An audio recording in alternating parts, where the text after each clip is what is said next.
All right, hello everybody. Hi, welcome to an episode, another day of Nerds with Dice. This is a full plates, full hearts event. We are raising money for Feeding America, and you can find the donation link in the chat. There are also links to our merch, our YouTube, Discord can also be found here in chat. My name is Crimson Soul. I am your GM, and today we are on our last episode of our Wild West Call of Cthulhu game, like you were never here.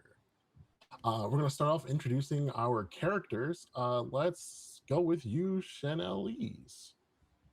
Hi, my name is Chanelise. I use she, they pronouns. Oh, forgot to say it. The Lise rhymes with cheese. Very important. Chanelise rhymes with cheese.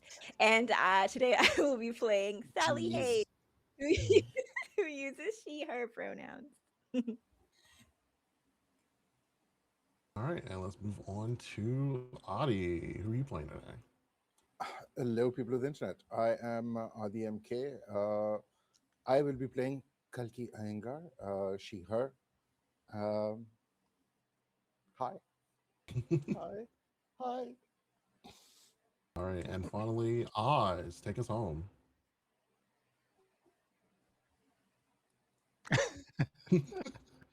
Anyway, hi everyone. I'm Oz, and I am playing a character called Johnny Hart, who's kind of like a. You can just imagine Keanu Reeves wearing a cowboy outfit. He's entertainer. He's the piano player, and he's pretty good with a gun, but not that experienced at actually shooting people.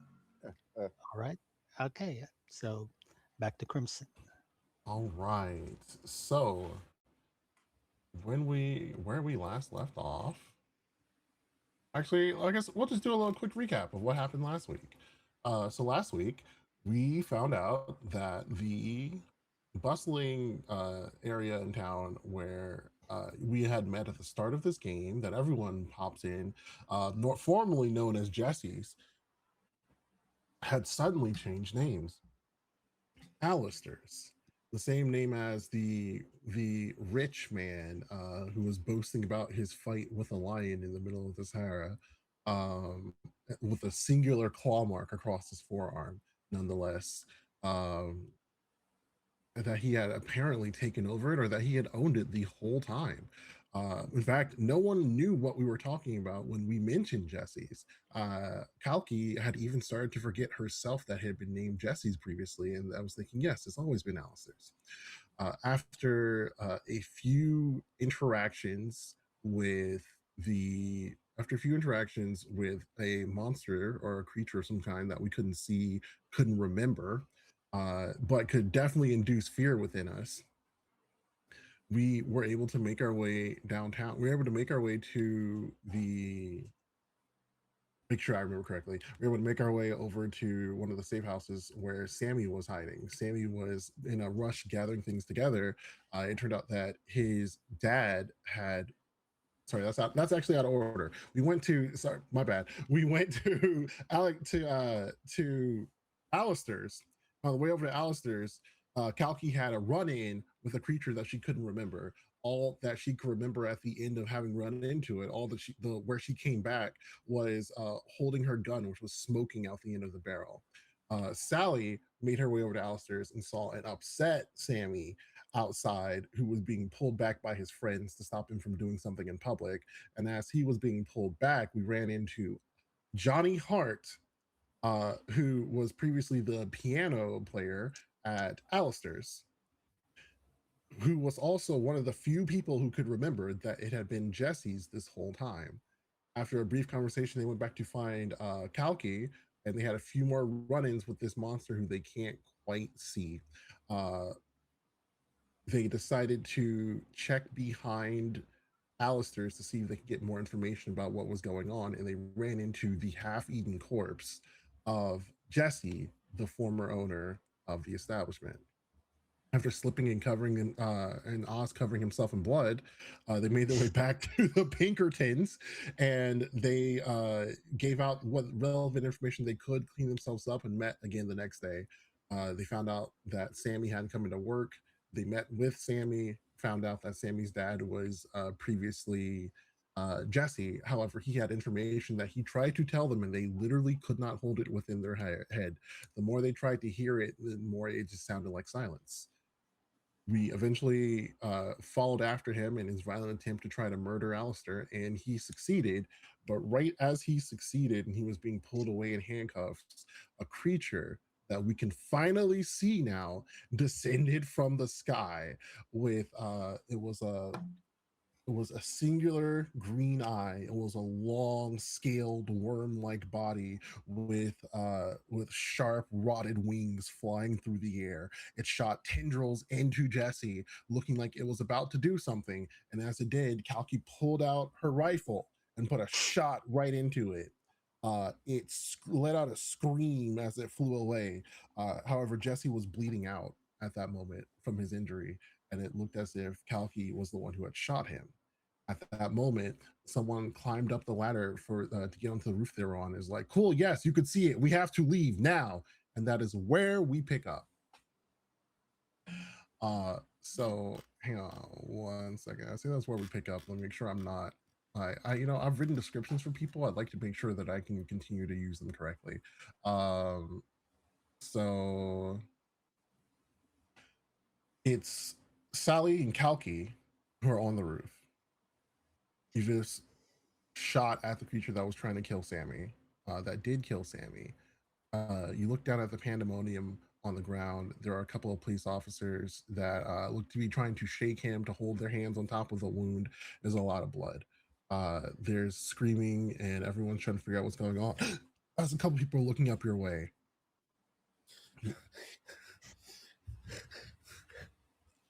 Jesus, please don't let me stop you. And so at this moment, someone climbs up the ladder. Behind you, you see a black woman, somewhere maybe in her 40s, with a long braid that comes down around her shoulder. She is, she's just kind of in like regular like general household attire. She has like a leather vest and like a longer kind of dress. As she's coming up, she's got like, you can hear the thunk of boots as she's climbing up. She goes, "We have to leave. We have to leave now." Okay. Okay, Yeah. let's go, Kalki. Let's go. Sally. She'll put the rifle away and like accompany. Mhm. And so, Oz, remind me, where were you when this happened? So when this was happening, Johnny was making his way into the office just to, he was just wanted to see what's going on in there, and he's just walking in confidently, like he belongs there. Okay.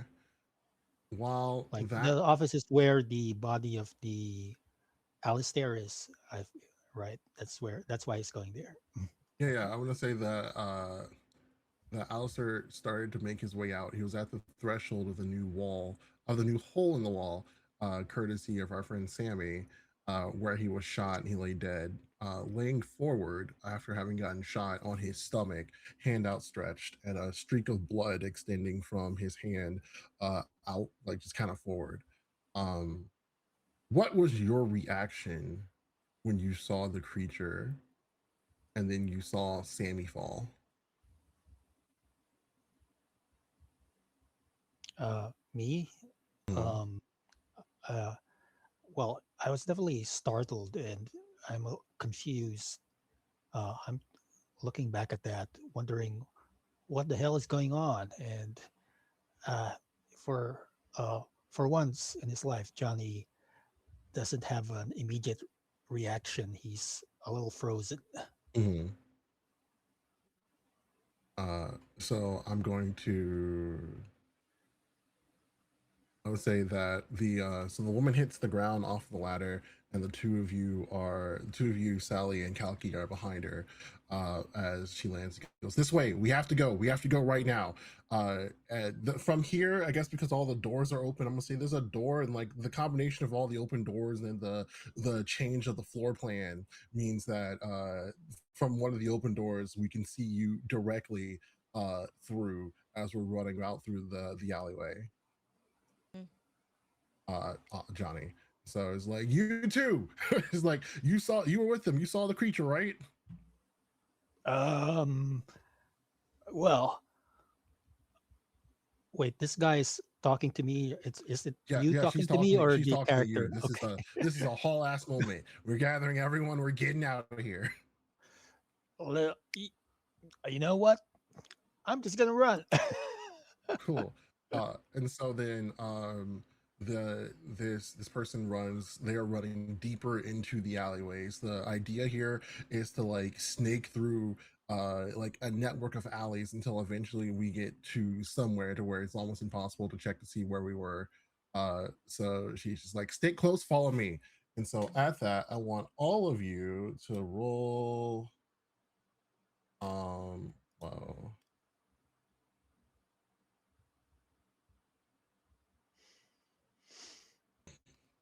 You know what? I want all of you to roll spot hidden. Normally, this isn't the track. This is spot hidden. Everyone roll spot hidden for me.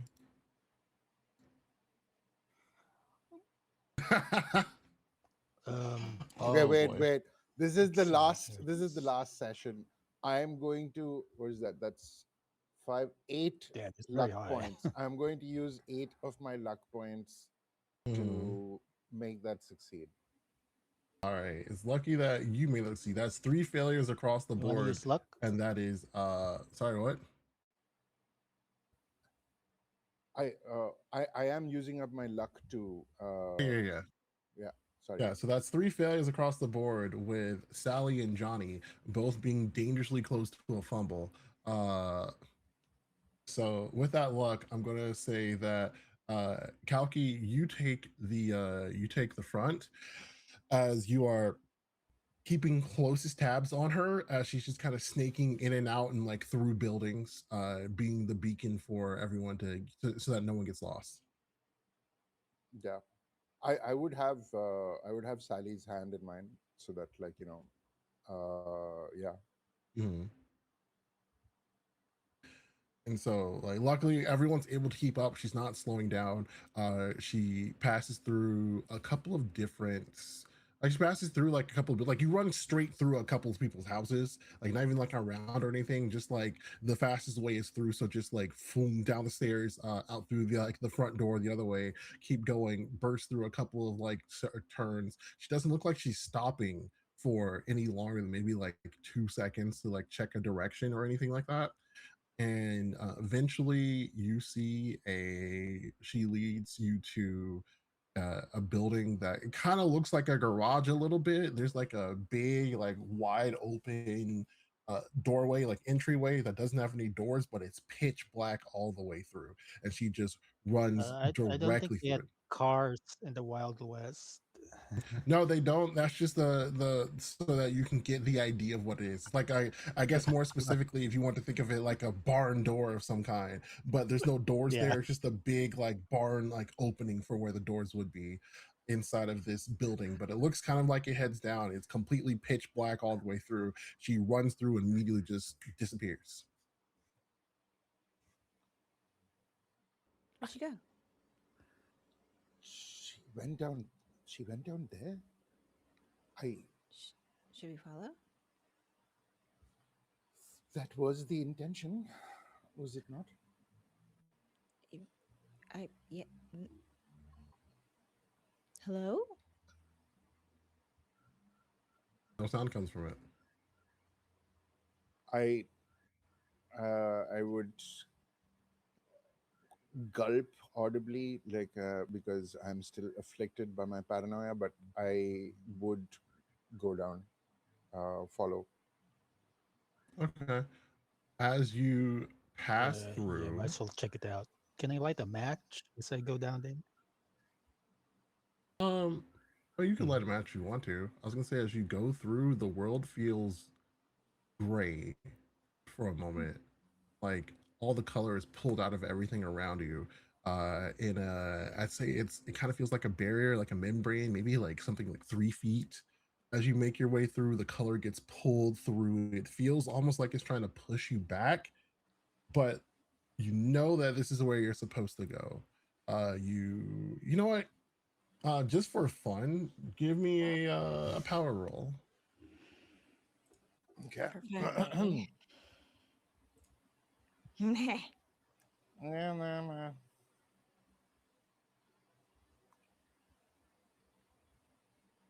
Ooh, okay, I That's feel like two maybe I should failures. use bad. luck points. Should I That's use two luck Bad. points failures for and a this? fumble. No, don't bother using luck. And you know what? It's fine. Okay.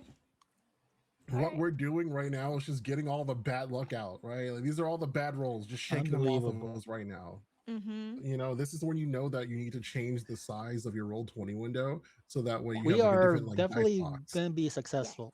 Mhm. All right. So I'm going to say just keeping track of the fumble, right? I don't even have Uh enough luck for this. yeah, I mean, hey, the house rules that you can only spend to 10 luck to change a roll. So Mm. that 50 luck would have been insane for this. I'm going to say that Johnny, you actually are unable to fight the influence of the door, and so of the entryway. And so as you like take a couple, like you take a step through, you kind of instantly find yourself right back outside. Uh, but like you know that you like Yeah. this, you haven't seen Kalki or Sally come back out, so you feel as if I don't know, like the thought process could be there for you that you know maybe you just want to try again. I'm gonna yeah. Whoa.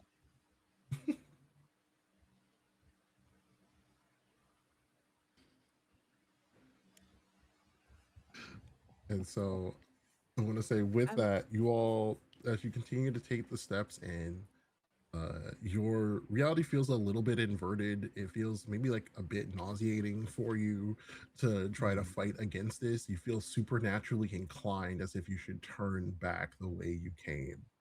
out of However, curiosity. If mhm. if if Sally were Ugh. to react and yell Johnny's name as he was bounced out by the barrier, would he have heard it? um, no, he would not have heard it. Ooh, interesting. Mhm. But yeah, eventually you finally power your way through. The nausea fades.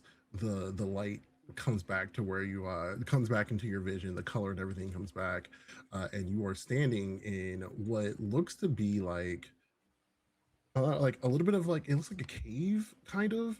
It looks like cavern. There's lighting. Some of it is lantern light. Some of it looks to be of origin that you can't fully understand, kind of similar to the insignias that you saw carved into the walls before that were lighting up right before the attack outside of Alistair's.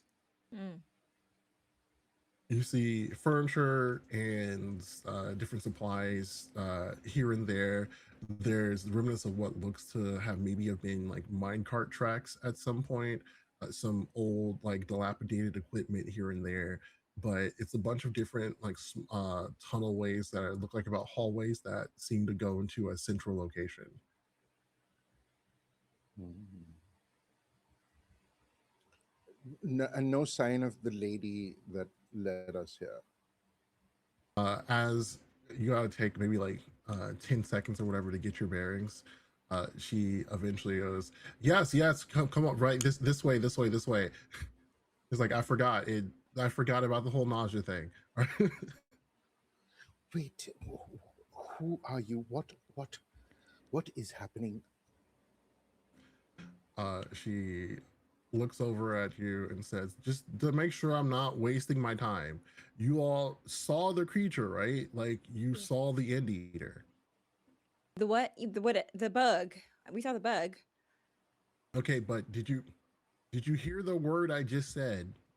End eater. And eater. And Okay, yes. cool. If you couldn't hear me, then we'd be in a world of trouble. Mm. All right, cool. So, hi, get you all Hi. in, making sure you're good. She looks you up and down a little bit. Uh, everyone has their hands and feet. Excellent. Uh, my name is Sarah, and hmm? Hi. My name is Sarah. Welcome to the Knights of Ouroboros.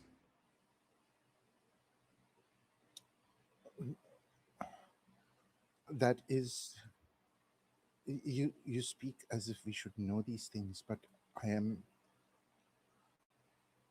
I know of the legend of the Ouroboros, but knights who. Please explain. You have the book, right? Sammy told me that you all had a book. One of the last things he Oh, told me. the Hmm. Sally takes out the book with the Ouroboros on the front. She doesn't know what an Ouroboros is. She sees the snake biting its tail. Hmm. So Yeah. then she takes it out. She shows it. Is this is your book? It's not our. It's not my journal specifically, but it's one of ours. Uh, And so okay. she goes, come in. And so she pulls you in. She walks you all down a long, like I said, like a long tunnel. You can kind of get the sense. Hmm? Sorry, what'd you say?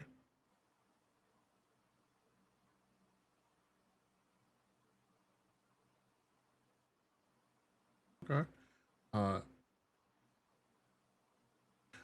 he's like, no, so that one wasn't Sammy's book because Sammy knew of the book, but he had no idea what was inside of it before when you showed it to him.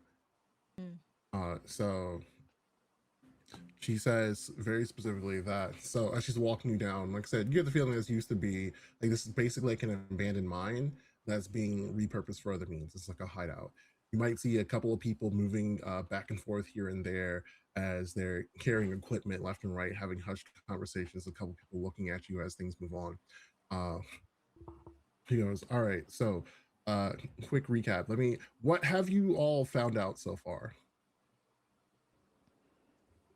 Oh, well, that's a. It's hard to say because it's Hmm. some of it sounds like story and some of it is strangers in fiction. He goes, "I just Uh, brought you all through a magic door." y- you're right. Well, I know people Well, are remembering things wrong. hmm Their memories are all wrong. Okay. People his have been eyes going carved missing. everywhere. The people having gone missing are erased from collective memory. I am not entirely sure, but I remember that Sally said something about a shadow desert. Does your order control what is happening here? Or and she still has the rifle in her hand, by the way. Mm-hmm. I mean, she Yeah. can have the rifle in her hand. This is she'd also like off the just off the bat, especially with the instincts that she's had so far. She would get the feeling that the magic door is probably not the only thing in here that Mm. you don't fully understand. Mm. So it would be one of those situations where it might like I'll leave that to you. I'll let you figure that one out. So with that, she goes, okay, cool. So you've pieced together most of it. I'm going to give you all a just like a quick little overview of the way things have been happening here, things that are going on. Uh, Real quick, the only reason why I brought you in here in particular is that we had a quick meeting with Sammy right before what happened. Uh, and he did let us know that you all were pretty close to figuring out what was happening and that if he wasn't going to make it back, we should seek you out. You are here Hmm. specifically because he's vouched for you.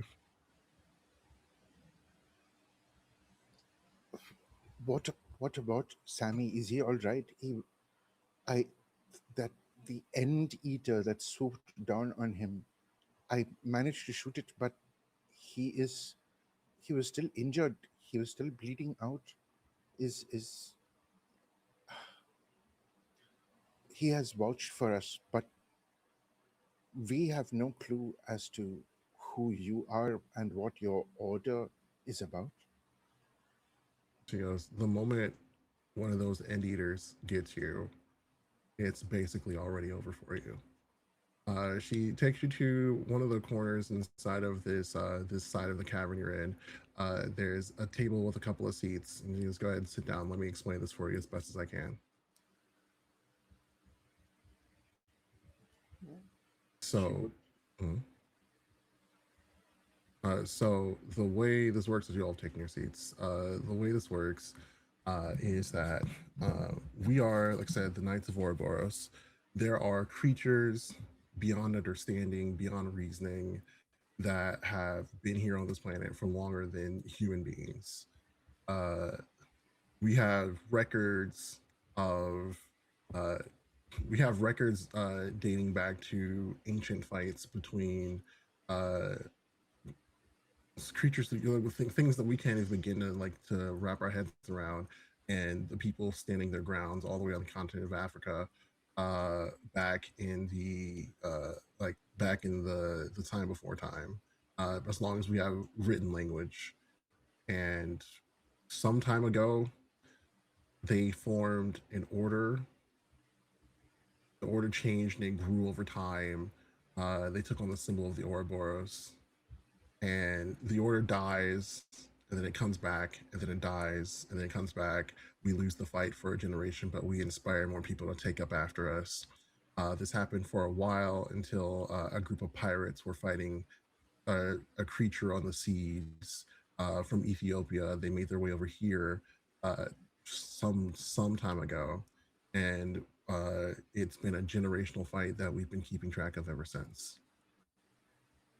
Uh, Roughly about 25, maybe 30 years ago or something, uh, after Rickshaw had kind of cemented into what it was going to be, the current mayor at the time decided that he wanted more than what he was given, and through a series of raids and pillaging and whatever he could find and afford, he would steal from the local Mexican and Apache tribes, gathering whatever rituals he could and slinging them together without care.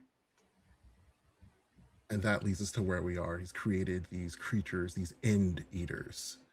Normally, you wouldn't be able to remember them. However, their pact is weakened now that Alistair is dead, and some people should have memories of them, which is why I'm assuming you all can remember them now. Maybe I don't want to remember him. Because if you've had this much interaction with them, it's too late. The moment they get their hands on you, the moment they get their tentacles on you, the moment that they start to eat you, little bits of you get torn off. Uh, some of those get sent to the person who they have the pact with. The others of them get sent away to the Shadow Desert, so the rituals call it, where you're stuck to wander for the rest of eternity. Well, ain't that some shit? Shiva, Shiva. Everything else gets completely forgotten, and it's like you were never here.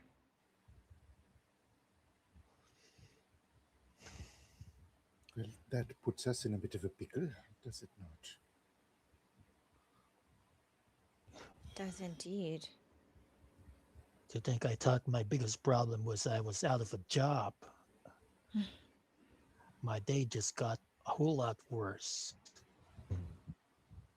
So uh, I'm gonna leave you all here with this real quick. I've got a couple things to handle. She says if you were to look behind you, you see that there are a couple people who are just kind of just waiting. They don't really know if they should step in at any moment. They need something from her. Mm. I've got a couple things to handle. I'll be back in a bit.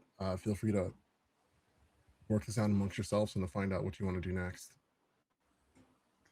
I, I, is there a place where we can make a warm beverage of a sort?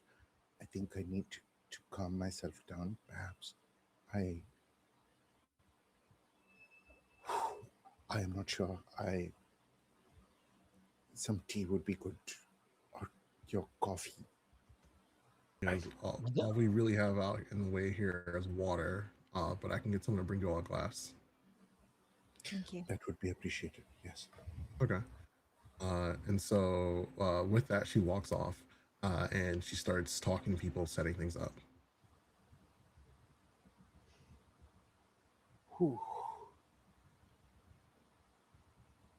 A Mr. Hart? child? Hmm? No, sorry, go on, go on.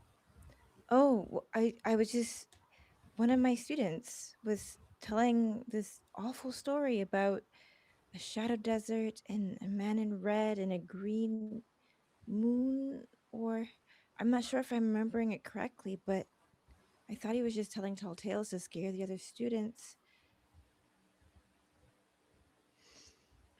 Why would he I know that? Sometimes children see past what adults cannot. Hmm.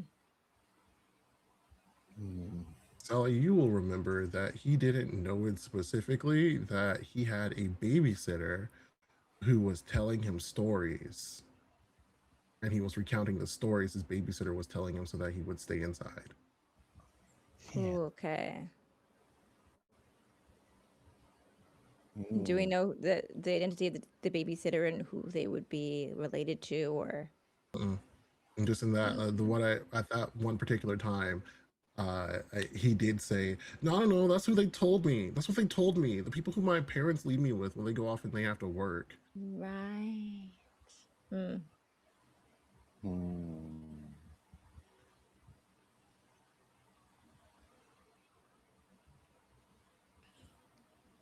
Well, j- I s-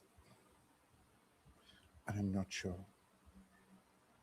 But have we just been inducted into an ancient order that fights against the things that lurk in the dark? Hmm. Suppose so.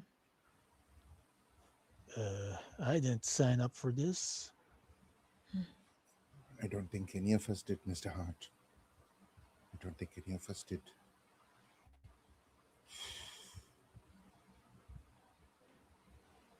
Personally, I don't think I could go back to a life where I knew something like this existed and I wasn't doing something about it. Hmm. I get what you're saying. Hmm. It'll always be in the back of your head. Yeah, I think, Sally, that is indicative that, as we have seen, there is more than a little steel in your spine. Blushes. So I think Kalki would also just she'd like put her hand and pat your hand as well, and then she takes comfort from that. I think because Hmm. she's still Hmm. quite messed up in the head. Oh. Yeah. So I want to say with this, there's a there's a younger there's a younger man who pops in now. He's let's say he's probably like 5'10", like very like wiry. He's like a young Apache man who comes in. He has a pitcher of water and a couple of cups for you all, and goes, "Sarah told me to bring you all something to drink." Thank you. Mm. You got anything harder than this? He goes, I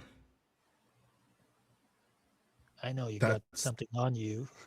he goes, "That's unfortunately one of the rules of this place is that we keep all the spirits out. Uh, in this Ah, line of work, you start drinking, you won't stop." Was that a yeah, pun? I don't mean to stop. He just goes, "Yeah, that." He goes, that's I mean, at that time, you would know that like spirits would be how people refer to like hard liquor and things like that. But Yeah. hey, that was a fun little coincidence. Chanel Leeds is upset about that. Sally doesn't care. Hmm. Yeah. So she's like, so he says, yeah, at the very least, there's no drinking while inside the hideout. Hmm. Well, bottoms up, everybody. Cheers. Cheers. Hmm. While you're all drinking, goes, you all knew Sammy, right? We did, yeah. Come here. Let me show you all something. And so he takes you all to like he takes you all out of the room you're in and down a couple of hallways. He's very quiet. He has a somber look on his face as he's just kind of like moving and getting things. He's just kind of like moving, take you all there. Eventually, you head out to this. You enter into this room that has a. It's like a larger, more open room, and it has a mural of a tree on it. The tree, the branches of the tree have little individual hooks underneath them. The the hooks have tiles hanging off of each of them, and there's a little pocket hole, like a little cubby, directly underneath those tiles within the wall, with kind of like a somber. It's not like a somber look on his face. He takes a tile off of the wall, and he pulls out a journal from the cubby. The journal is a brown leather journal. It has the symbol of a snake eating its own tail on it. You sure do like this kind of picture? Yes, it's at the very least the idea of it all helps us feel like we're part of something bigger, and uh, not just what's the saying, lambs to the slaughter. He hands this to all of you, and he goes, "Here, this was Sammy's." What is handed over in specific? It's a journal, like the one that you all had before, that had the Ouroboros on the outside of it. It's a leather bound journal. He turns and he shows you the mural, and he goes,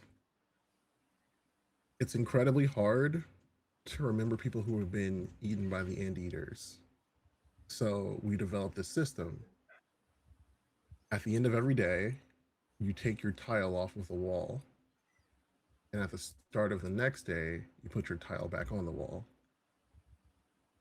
And if we come in the morning and we see that there are tiles that are still up, but everyone's accounted for, then somebody's gotten eaten. So we take their tile down and we pull out their journal and we see more about them." Hmm. Luckily, Sammy was not eaten. Thank you for that, by the way. It was the only thing I could think of doing. I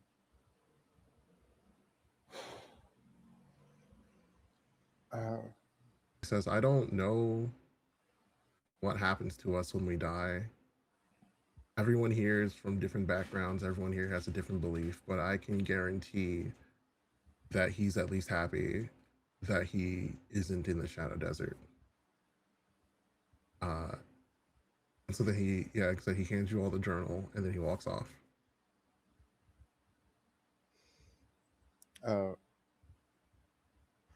yeah, I think if it had been handed to Kalki, like a shaking hand would have just like given it to Sally.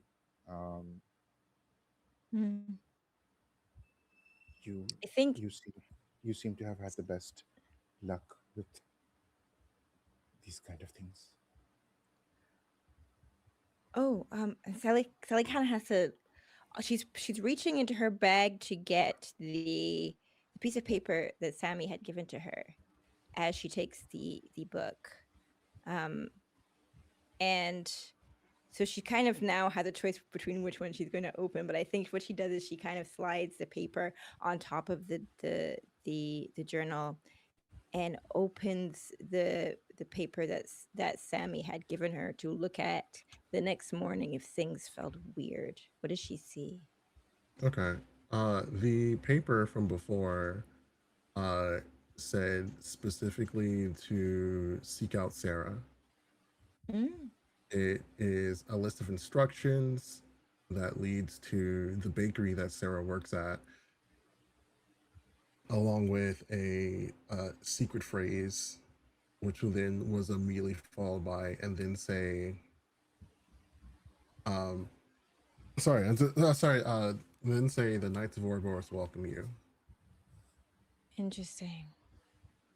Okay, and seeing that, she slips the paper in the back of the journal and opens it and starts flipping through. And she has it like extended out so anyone could look over and see what she's opening, what pages Mhm. she's opening to as she opens. Okay. And Sammy, his journal is not in a cipher. It looks like this is more just kind of like an autobiographical telling of his, just noting things that he's done while he's been a part of the Knights of Ouroboros. So that way, in case he was forgotten, that they would still have an idea of who he was. And so let me scroll down a little bit further. I've written down, just want to make sure that I don't. Yeah.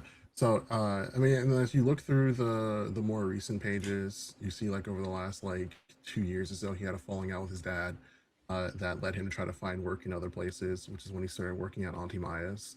There's just like tales of him doing things, going on missions with people, and eventually him starting to get along with his dad again. So he started working back at Jesse's, which would have been probably around the time that you saw him, Johnny. Um, and just from there, just more stories of people around town, things that he's done, just ultimately trying to have like a happier life of like a young man in a big city like that. Mm. There are a couple of stories in there of him trying really hard to remember people who've been eaten by the end eaters, and that Mm. while reading through their journals, he had like a logical, like knowledgeable idea of who they were and that they had done things together and that they'd known each other. But as he read it, it felt more like it was a history accounting more so than like someone who he had known for a long time and who he trusted with his whole heart. Mm. They have lost a number of people then.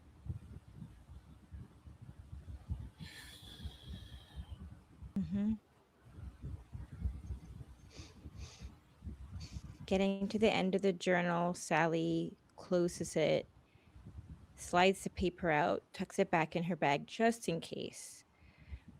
And then very, very almost ceremoniously Mhm.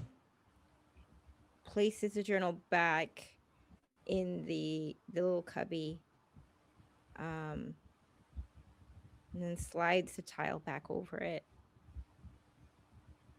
And then she kind of just takes a step back, folds her hands in front of her, bows her head kind of halfway because now she feels silly because she feels like she's being overly ceremonial about something that is not quite a funeral, but feels weird to just put.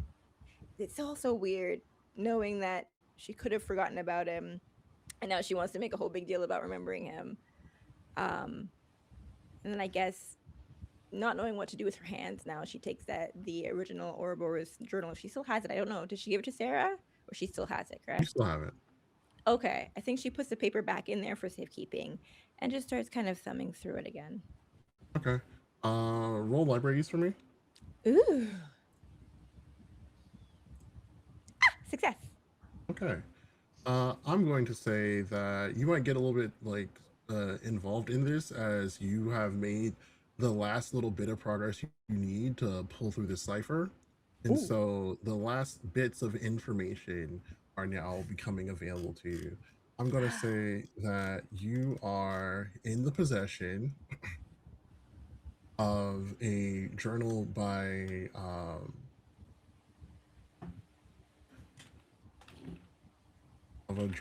the name of someone named Mary Lansley. Hmm.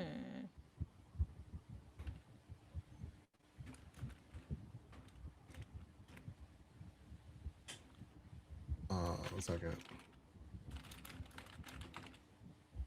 Cool. Yeah, you're in the possession of a journal of someone by the name of Mary Lansley.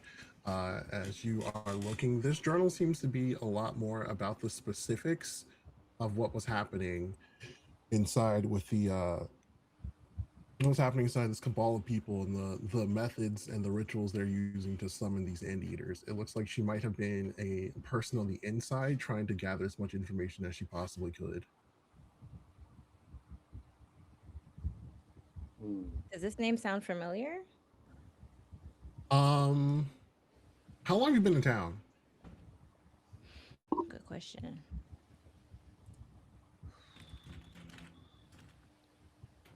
You have a job here, so Yeah, I do. I can't. Did I write that in the backstory? No, I just wrote too much about her hair, like I usually do. oh yeah, now you have to tell us about her hair. Mm, I always focus on hair. I know why. I'm not gonna get into why. No, I probably was only here for maybe a year or two at the most. okay. I'm gonna say that you probably do. Uh, Lansley is the last name of the sheriff. Oh,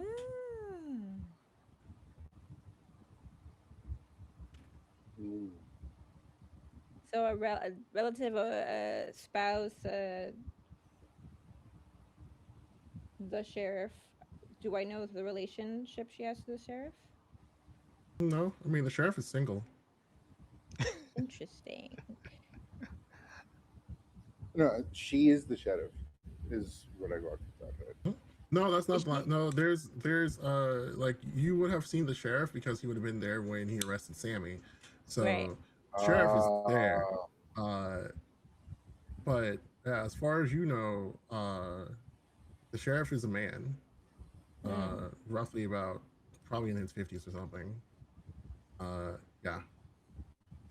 Interesting. so Miss Lansley's end was eaten as well. Then Hmm. hmm, Probably. most It's concerning. strange that her journal was encoded considering how important it is for everybody to be able to remember each other. Perhaps because she was working on the inside, she could not afford to leave it uh, in normal script. Hmm. I'm not entirely certain myself. I'm not certain of much at this point. Mhm. If Kalki will allow it, Sally will just kind of like reach over and squeeze her wrist. Yeah. Mhm. Did She probably Sarah get a chance to actually look at the journal, or did Sally just kind of like, "Ooh, I have a thing," at her? She hasn't had a chance to look at the journal. She knows that you have one because Sammy told her. Okay. Sally definitely Mhm. wants to get Sarah's eyes on the journal. Yeah. For sure. So I'm gonna say with that, that Sarah comes in from behind you all and it's just like, all right, uh, looks like you had a chance to, if you had a chance to settle in to calm down, is everyone okay? Hmm. Yeah. yes. These Well, journals. Are you missing one, perhaps? Uh, she goes, yeah, it's possible. It's the way these end eaters work. Definitely, it wouldn't surprise me. But Sammy did mention that you had one. She goes, she kind of like starts to look through it a little bit. Um, she like walks off while she's like reading it, like flipping through it, and you see that in this like mural of this tree, somewhere closer near the top, she reaches over and she pulls down a tile Mm. and comes back. She looks over and says, "Thank you." And then she grabs Sammy's tile and she hands it over to you. And she goes, "Once the dead are gone, there's no need for their tiles." Mm.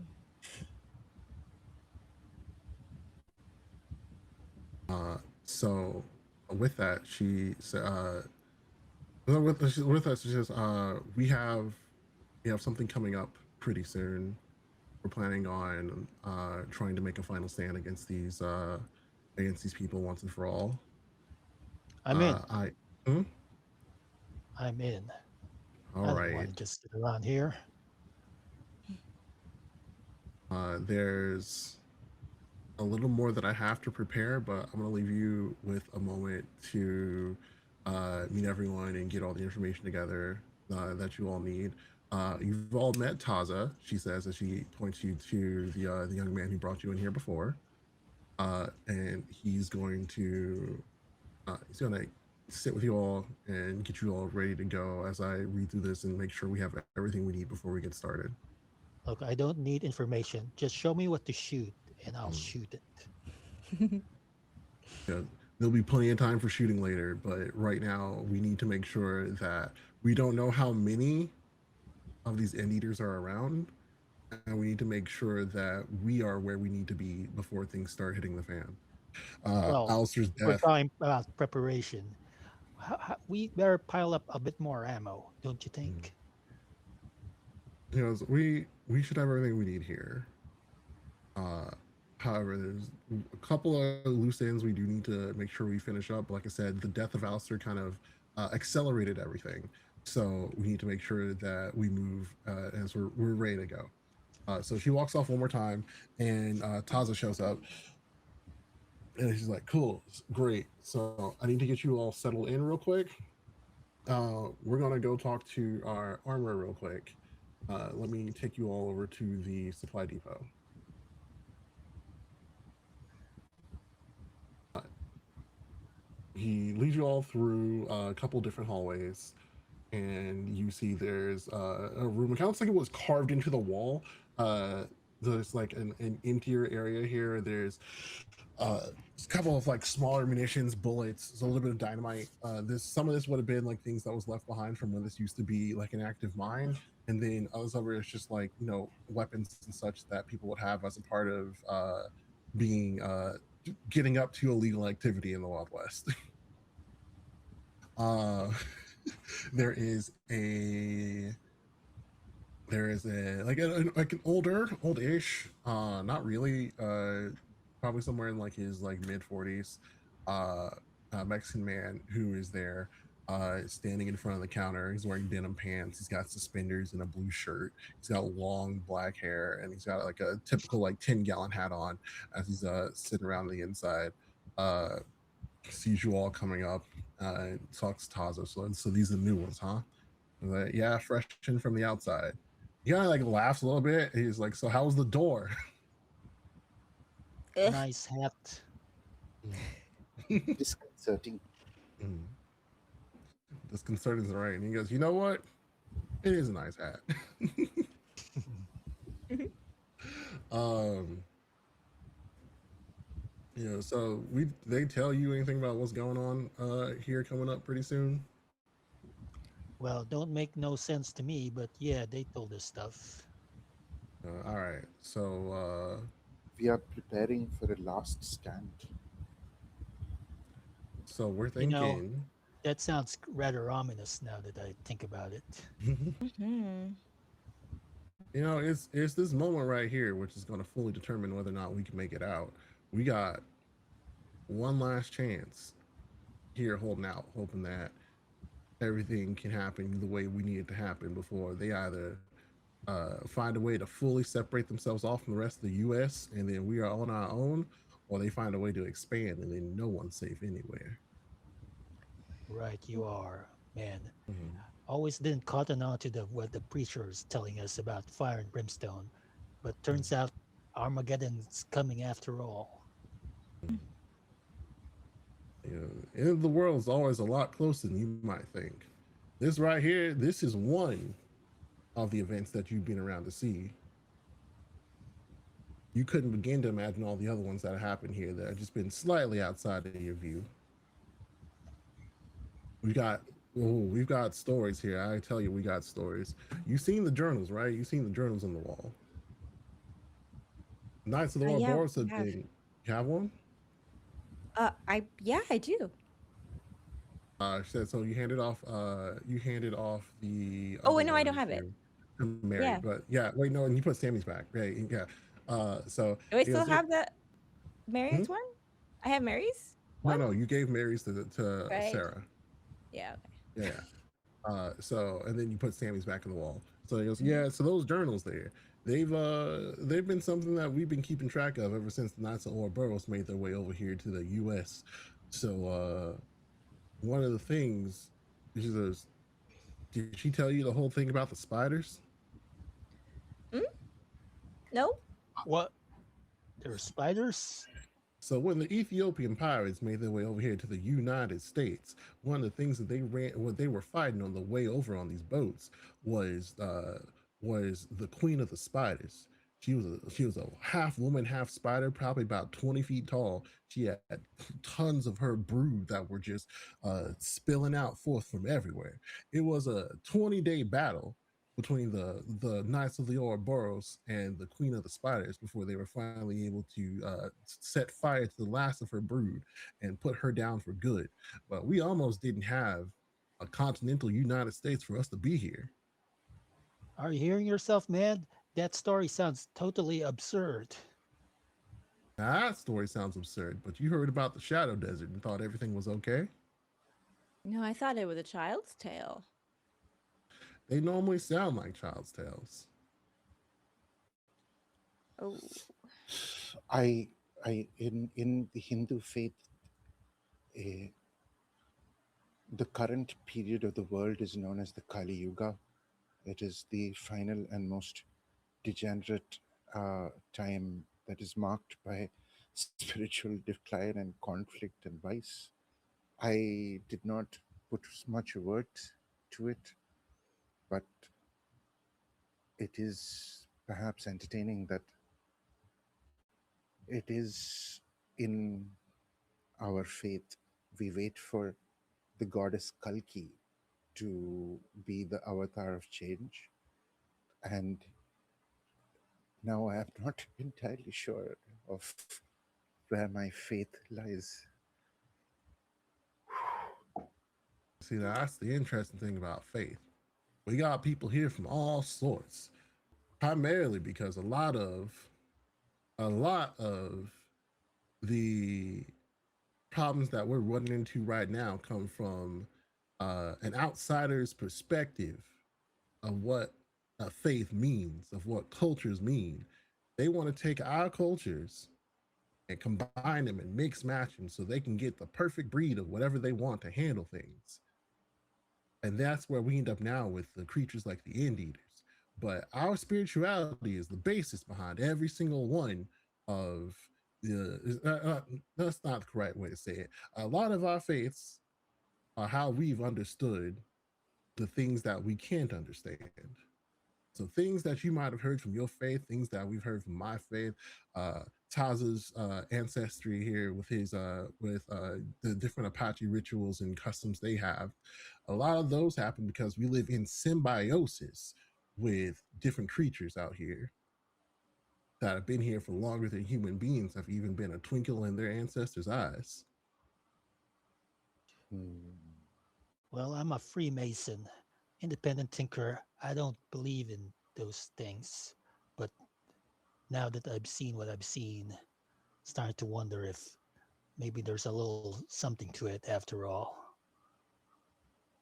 You know, you keep those eyes peeled, you'll see more than you ever wish you could. The veil has indeed been lifted. Mm. Yes, but that's enough of that here. So we've got, so here's the overview of the plan, and Sarah's gonna go over this later as she's rallying the rest of the troops here. Is that there's going to be a gala at the mayor's mansion in the coming 3 days. We know that they're short a member, and that's going to be a problem with how they manage to control the end eaters. However, we aren't quite sure on the details of how they handle it. We we had someone on the inside, but things got a little bit dicey and we lost track of the information and the person.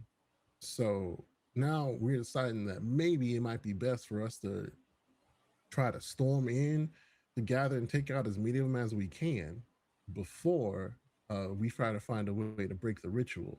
Seemingly, if we can break the bond that these people have with the end eaters, then maybe, just maybe, we can put a stop to them for good, and then we can chase the end eaters out before things get to be too violent. Now, the timing is pretty up in the air right here. We're not quite sure exactly how this is going to work out, but we're looking at, for the moment, this might be our best bet.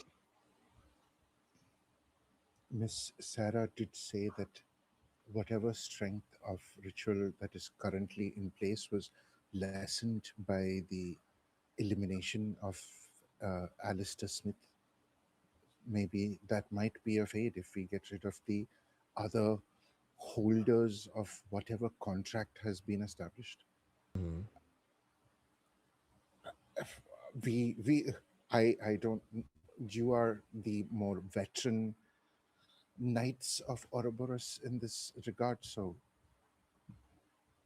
as Mr. Hart says, point us in the direction and we shall swing. Was your inside person Mary Lansley? It's possible, but I doesn't sound.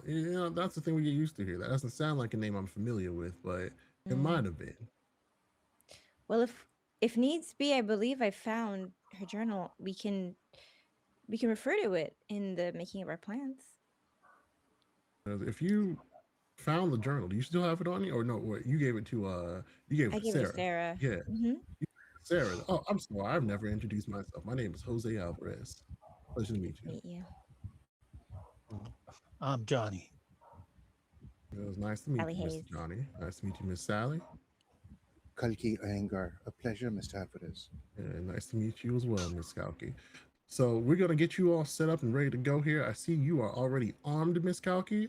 And Johnny, Mr. Johnny, I'm seeing that you already have two pistols there on your side, ready to go. Is there anything in particular you are looking for that I can try to get ready for you before we get started? Guns. Lots of guns. Should Lots I of have a guns. gun? Okay. Or, You well, you bullets. have my pistol. Oh You have yeah. my pistol Mhm. with you. Yeah. Um, Sally, how does Sally pull out the pistol here? She's like, oh yeah, she like pulls it out.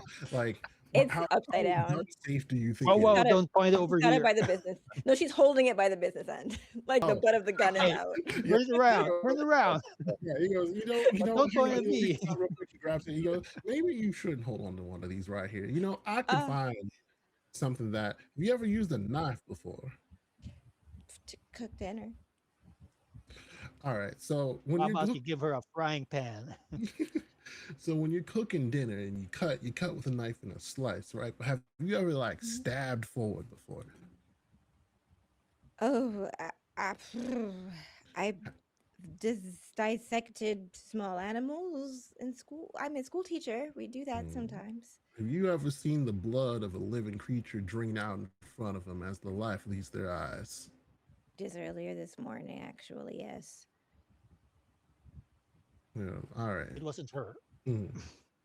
And so it then has day. it has been a day for you all, definitely. It's been a day. So with that, he's going to. You said this was your gun now, correct, Miss Kalki? Yes. All right, so he's going to hand the gun back to you, and then for you, Sally Hayes, he's going to give you a knife. It's roughly about, I'm gonna say it's about like 7 inches long or whatever. It's on like a little Ooh. holster, goes off on like your side here. He hands you the knife in the holster. Here he goes, Full and you make full sure you bowl. hold it by the handle side, and you stick the business in it. Anyone who means to threaten you, just like that. Great. If it would help, imagine your target as the chalkboard and you having the piece of chalk. Oh, like more like this? Um, He goes, that can work too. You want to be careful. When you hold it this way right here, you have the most control and strength over it. But when you hold it this way, you got the most puncture power to stab right into somebody. Uh, Big letters, little letters. Yeah. Yeah. This Maybe is she should great for just bite control. people. This is great for control and defense. This is great for attack. He says he's kind of like just like flipping it. He's just doing little tricks because it's just how he's used to handling knives.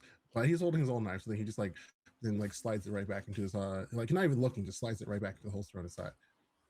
Sally is using both hands to like adjust her grip on the knife because it's so big and she's so small. He goes, now the number one thing to remember here specifically is that while it is nice to have while it's nice to have a knife, you also probably don't want to. I don't believe you would be the person who needs to be on the front. So this is a great knife for you to use in self-defense. This is a great knife for you to use as a tool. I wouldn't let this give you enough false confidence. So that way you decided to go off and to aggress on someone on your own. Mm. And sadly, that might be a good point because your enthusiasm has carried you forward, perhaps a little more than it should have. Okay. Okay. Yes. Holsters it. All right, and so I'm gonna say with that, there's a like Taza had left earlier. He comes back around the corner and he's just like, uh, Sarah says, everyone into the main hall. We have an announcement. There's been a change to the plan. Everyone there in 20. Mr. Really? Alvarez, before we leave, I, while I'm good with a rifle, I think perhaps there might be an occasion where range is not going to be a consideration. Would you happen to have a shotgun that I could procure for use in this instance? Uh, I love the like the more and more armed you were becoming. His campaign was like, I got a rifle, I got a pistol, and now I got a shotgun. You're just a regular Yeah, like a shooter character. she's loading for bear, as it were. Uh-huh. Right? We're straight up. This is like Red Dead Redemption 2 right now. 100%. Mhm. He goes, I could have something for you here. You looking for how legal are you looking for this gun to be? Legal? Mhm. Who I cares do about not I legal? do not believe that would be a consideration at this point. He goes, because like I got a regular double barrel, but I also got a sawed off here. Hmm. Now, with the sawed off, you're not going to be able to get range the way you used to getting it. But I tell you what, anything in front of you, no longer on the ground. I think that might be more prudent in this instance since I already have a ranged option. Yeah, you go for that. I'll take care of the ones who are a bit over there. Hmm. And so yeah, I will put that on your sheet later during our break. Make sure that we have that. And so yeah, he gives you a sawed off. And with that, time moves forward a little bit, and you're all in the main hall. So there's Sarah at the front, who's standing on, like, she's like a little bit of a podium. She's addressing everyone. He goes, "Hey, everyone, on me, eyes on me, eyes on me. It is time. No, it's not time, but like we've had an update. Thanks to some of the news people who we pulled in here, especially Sally. We were able to recover the journal of one of our lieutenants who who has been eaten. We can mourn those who we know and those who we've forgotten later. However, there's a little bit of information here inside of this, and I want to focus on all of you with here. She was able to determine that the that these people here are they call themselves the Court of the Beyonders. Whole eye iconography is a thing that one of them came up with. It looks like she was very deeply embedded within them for a long time now, and even found a way to induct herself inside of it. Um, the last entry in this journal is from 2 weeks ago. There is this event that we're trying to take out is actually an induction meeting. They're going to have a bunch of people similar to them coming over from all the surrounding cities, and they're trying to use these new people to expand their influence and the reach of the Shadow Desert so that they can continue to take over more and more parts, extending outwards from here in Rickshaw.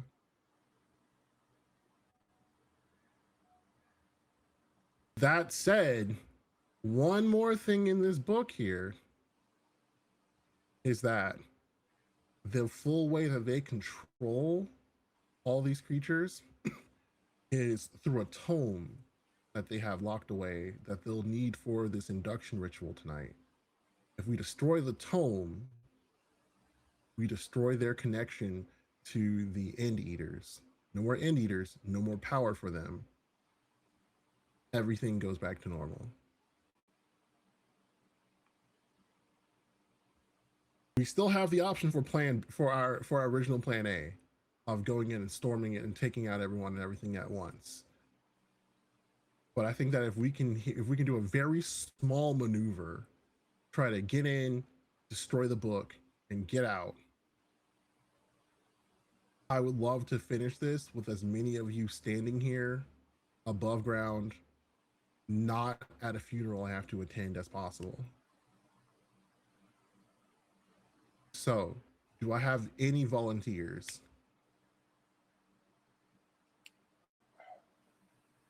Yeah, I think Kalki would kind of raise her hand. Sally's head immediately shoots up. Mhm. Well, I don't have a job anyway, so All right, and she looks at you all. She goes, "And I know you are some of our newest members here in light of this recent tragedy. I just want to make sure, because you will be taking the brunt of this risk going forward. And are you certain this is what you want to do?" Yes.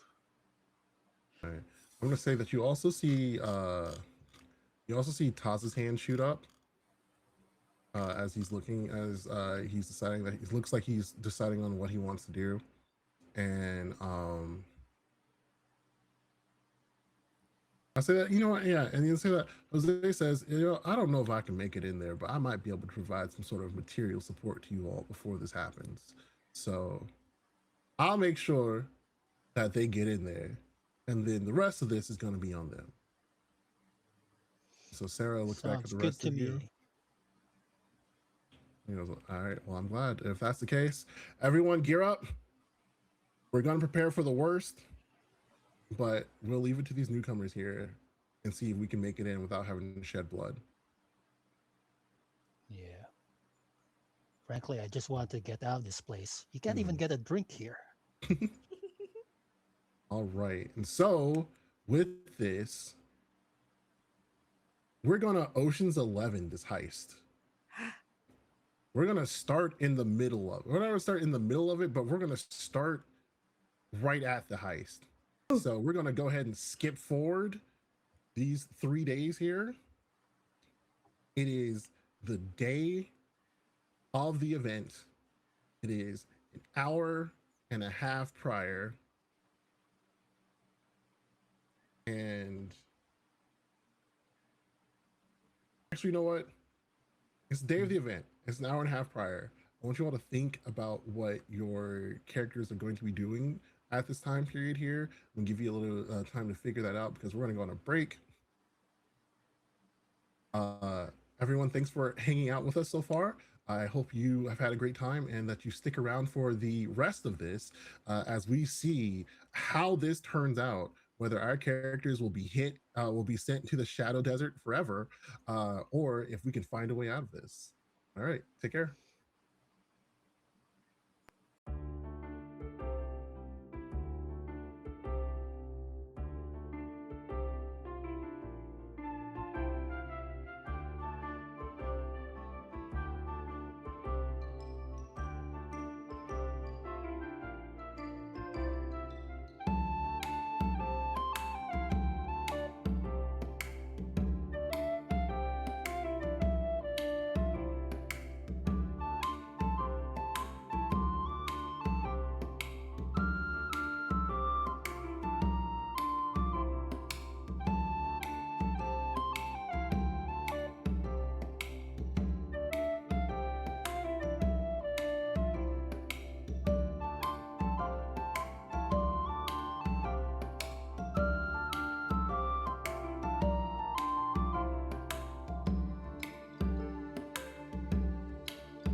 Hello, everyone. Welcome back. We are right at the start of our heist. So it is an hour and a half before the big event. What has everyone done up until this time period to be ready for this? You know what? Let's start with you, Kalki.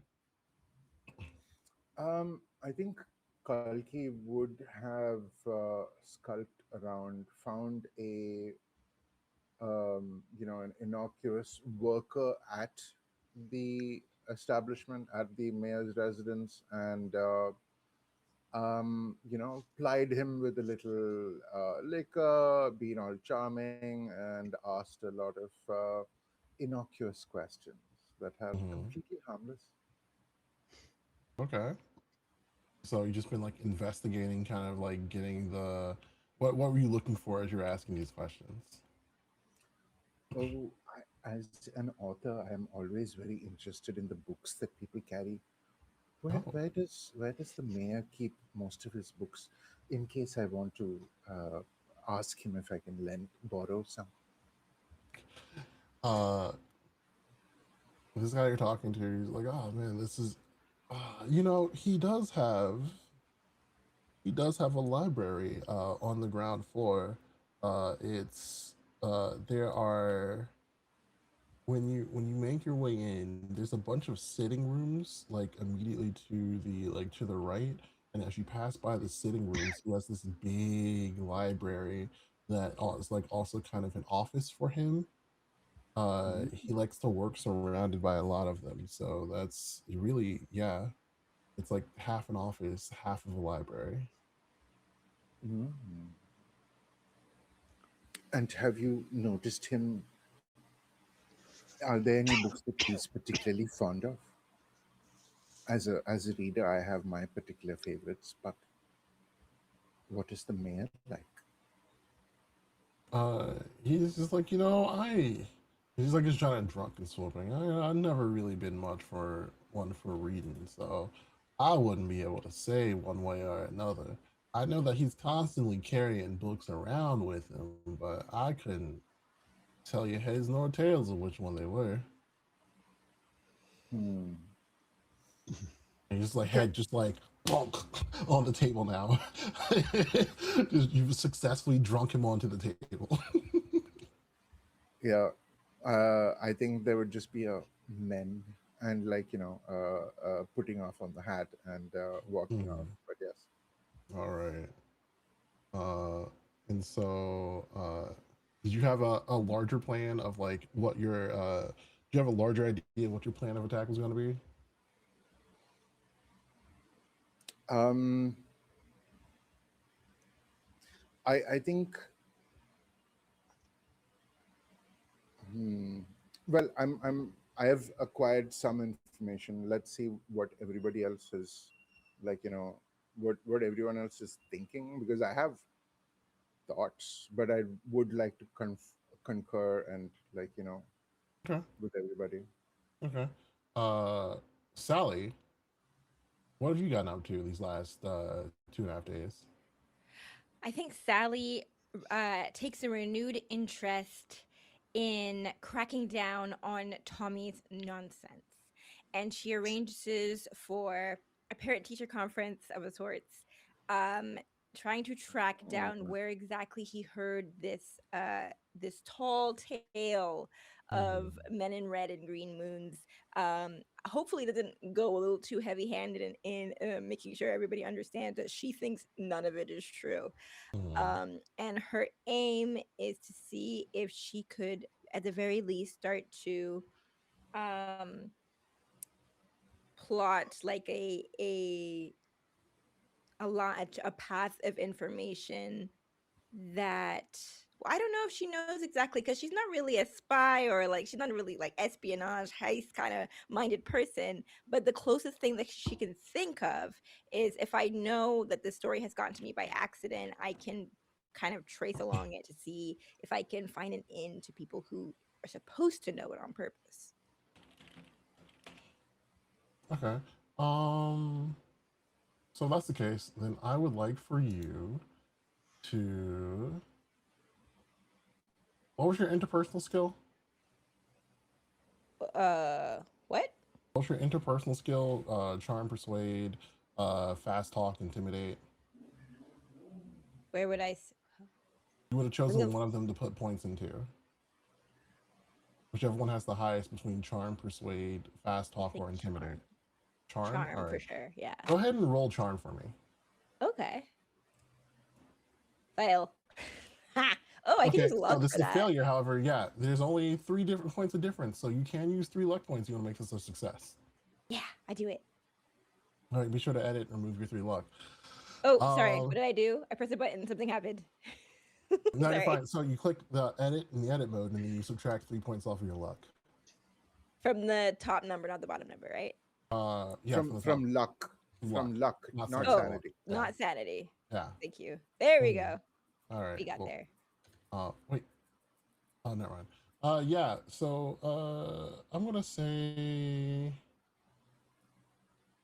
I'm like above board. I'm gonna say that this doesn't really like this doesn't go anywhere in particular.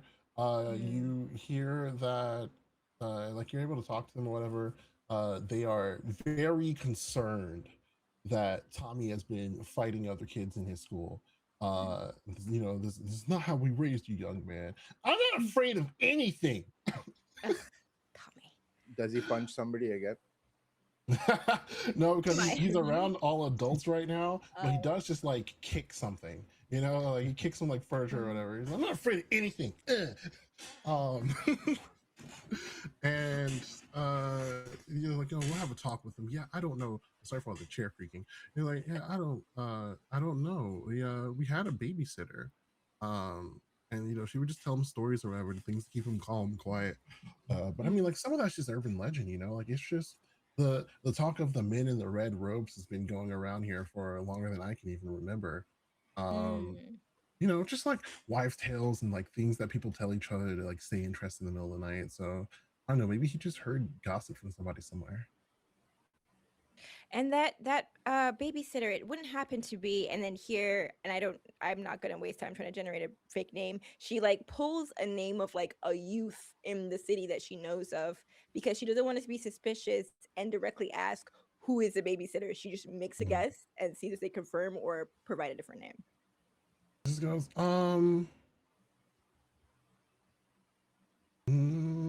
no, actually, I feel like that is actually rollable. I do feel like that's a fast Ooh. talk. Ooh, oh no. Heck. Where is it even? That's a fat. Nope, that's not gonna. Hey. Failure. By so much. It's like, yeah, that name doesn't sound familiar. Can't, no, I don't think that was it. Hmm. Well, and then she fumbles because she's now forced to ask directly. And I think she does. I think she tries to bend her tone to like an exasperation of just like, well, clearly the polite thing to do is to volunteer the name. And she goes, well, then who is it?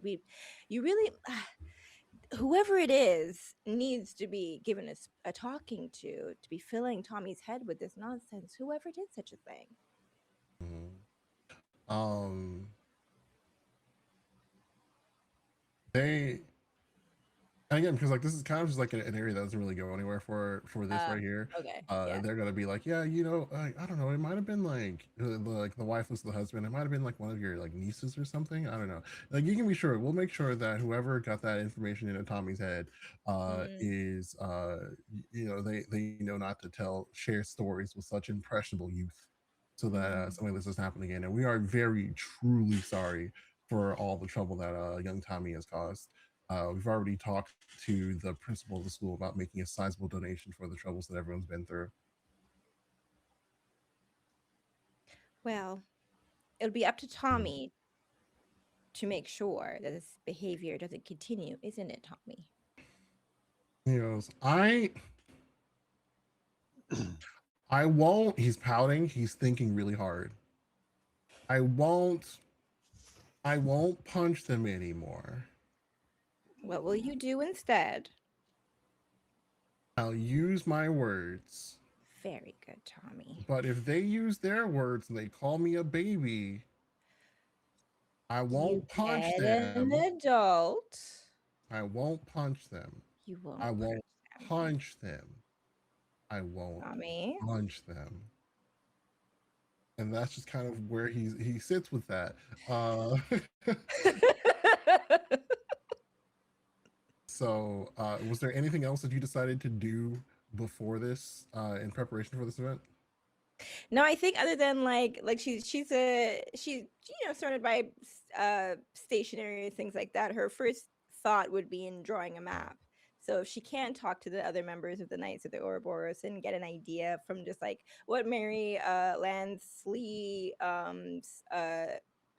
decoded information was, and just try to translate it from like script to visually, like here's a pinch point, here's you don't want to be here because this will happen, like where spatially, what spatially we need to be aware of when we are going forward into the actual heist. All right.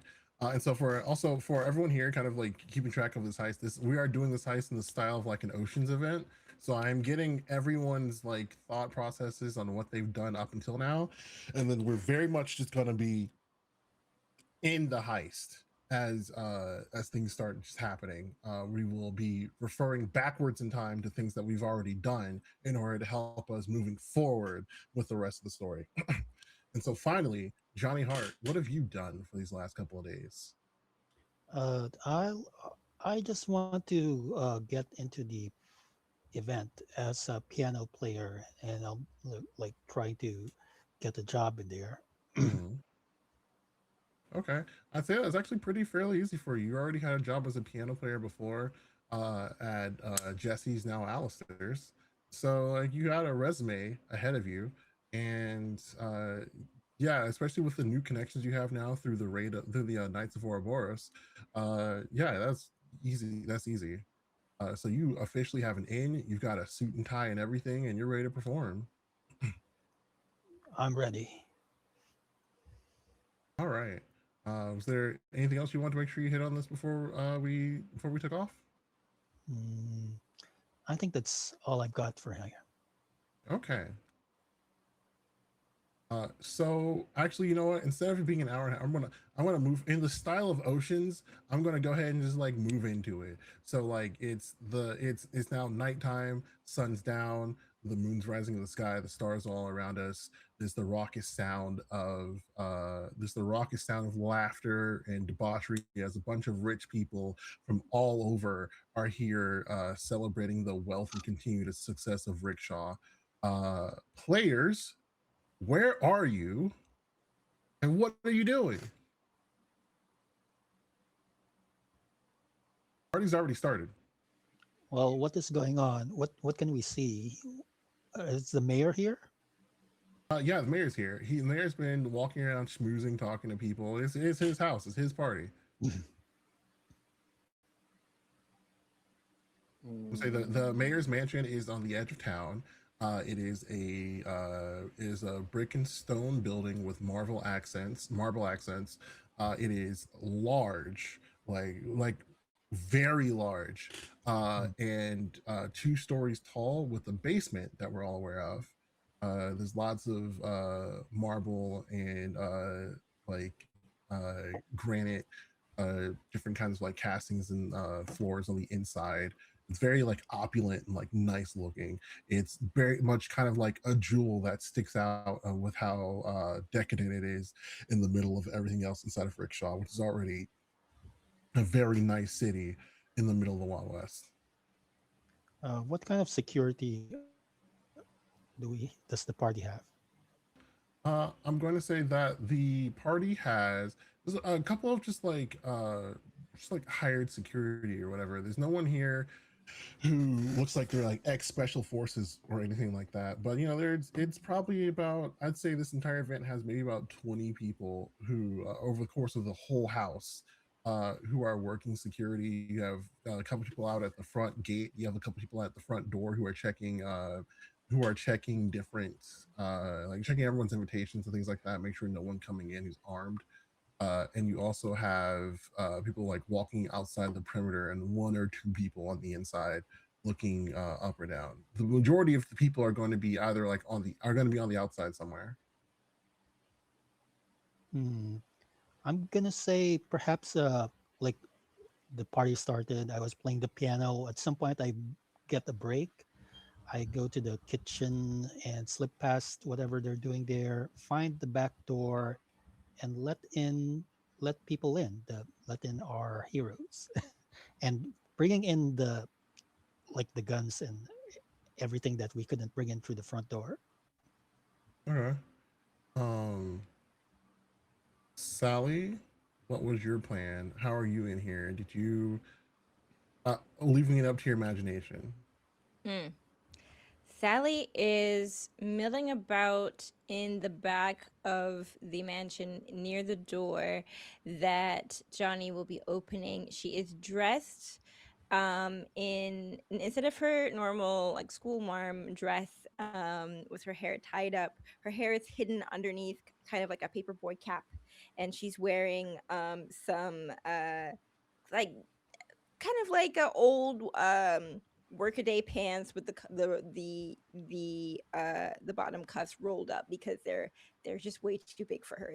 They're fully adult men's pants, and she's like 5'3", and she's got them Hmm. rolled up and like a belt like that's just like pulled too small around her waist, dressed very much like an hopefully innocuous young boy, just kind of like waiting around to do small tasks, moving things in and out of the mayor, catering supplies such as these, like trying to blend in. And as Johnny opens the door, she will try to very surreptitiously slip into the mansion. Okay. And Kalki, what about you? Uh, I believe Kalki would have been uh, prepared and ready to be let in, given that the security would not have allowed her to get in with her armaments. She was waiting for this cue. But she would have also prepared in that small moment, she would have prepared hmm,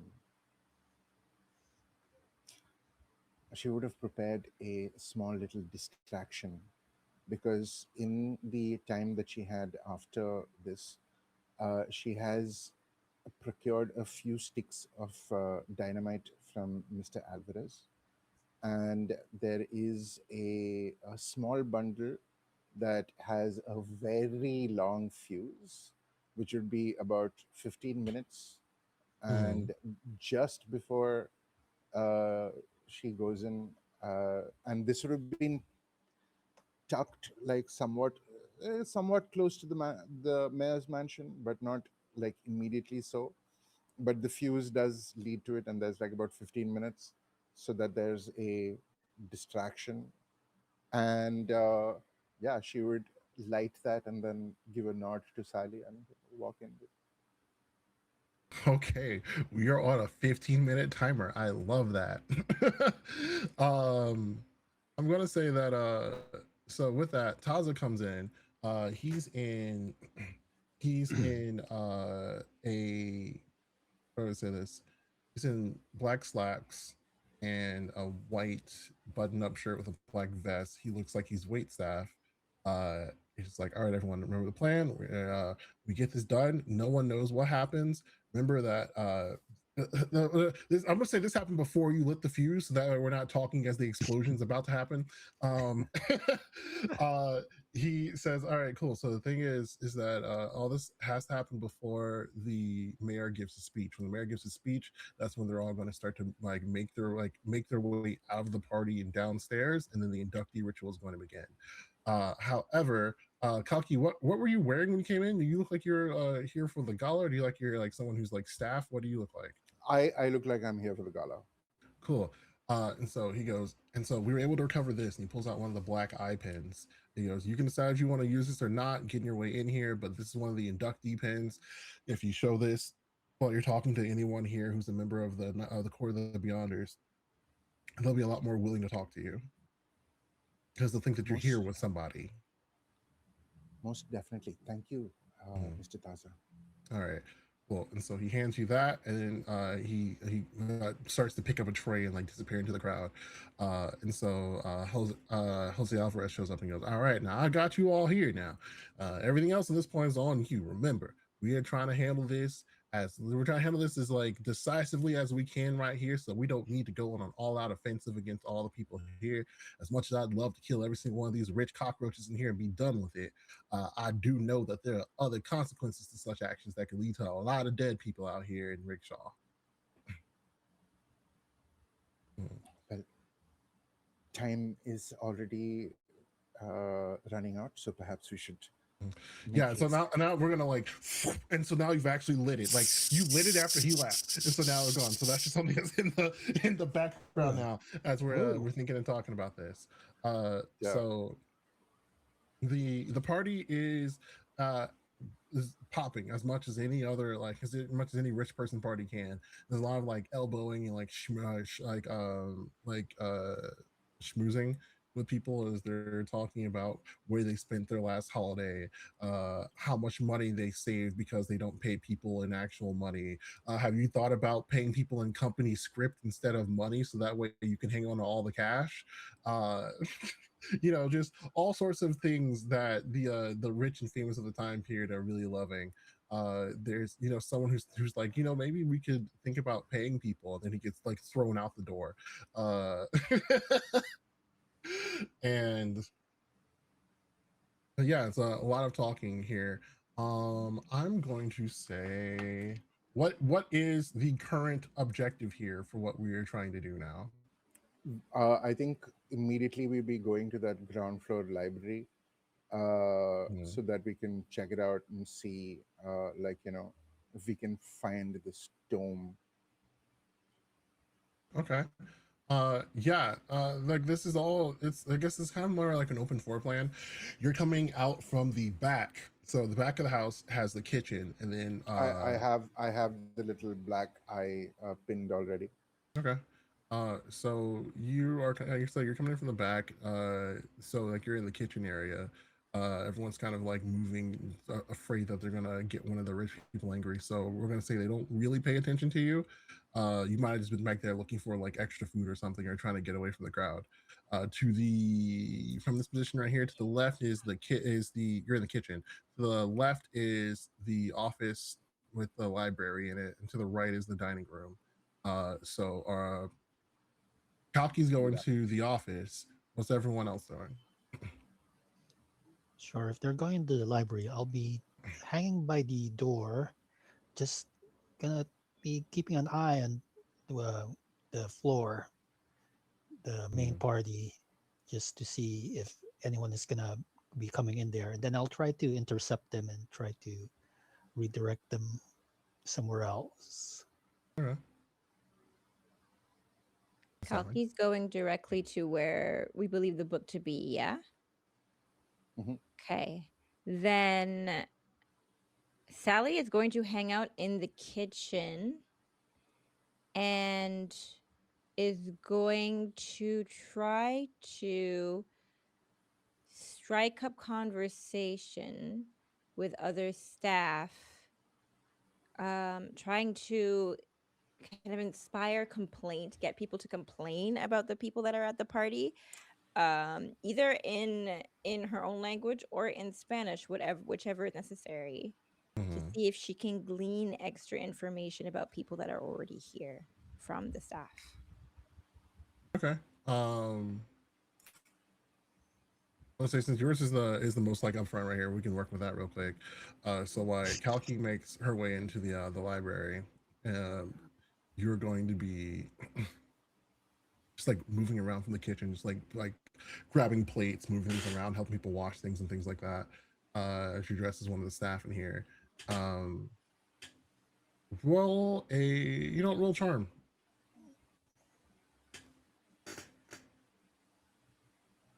Ooh, you can use luck for that. I will do it. Okay, How many's? Four? 4. Yeah, Okay, 4. I can All do right. math. You do math. You're a teacher. Yeah. All right. So yeah, I'm gonna say like you find a person who's just sitting there, just like angrily washing off a couple of plates, and just like you approach him. What do you think about all of these stuffed shirts, huh? You a bunch of goddamn good do nothings who stumbled into a bunch of money and want to pretend like God gave it to them, acting like the shit don't stink. Yeah, yeah. Um, yeah. Have you been working this kind of party for a while? And he's like, it's one catering gig is always is every other catering gig is they're all the same. Do you see do you is uh do, uh do you recognize any of the people here?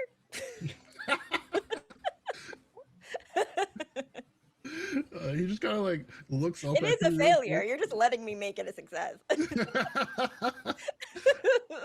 He just like looks over at you real quick and he goes, "How can I not recognize the people here?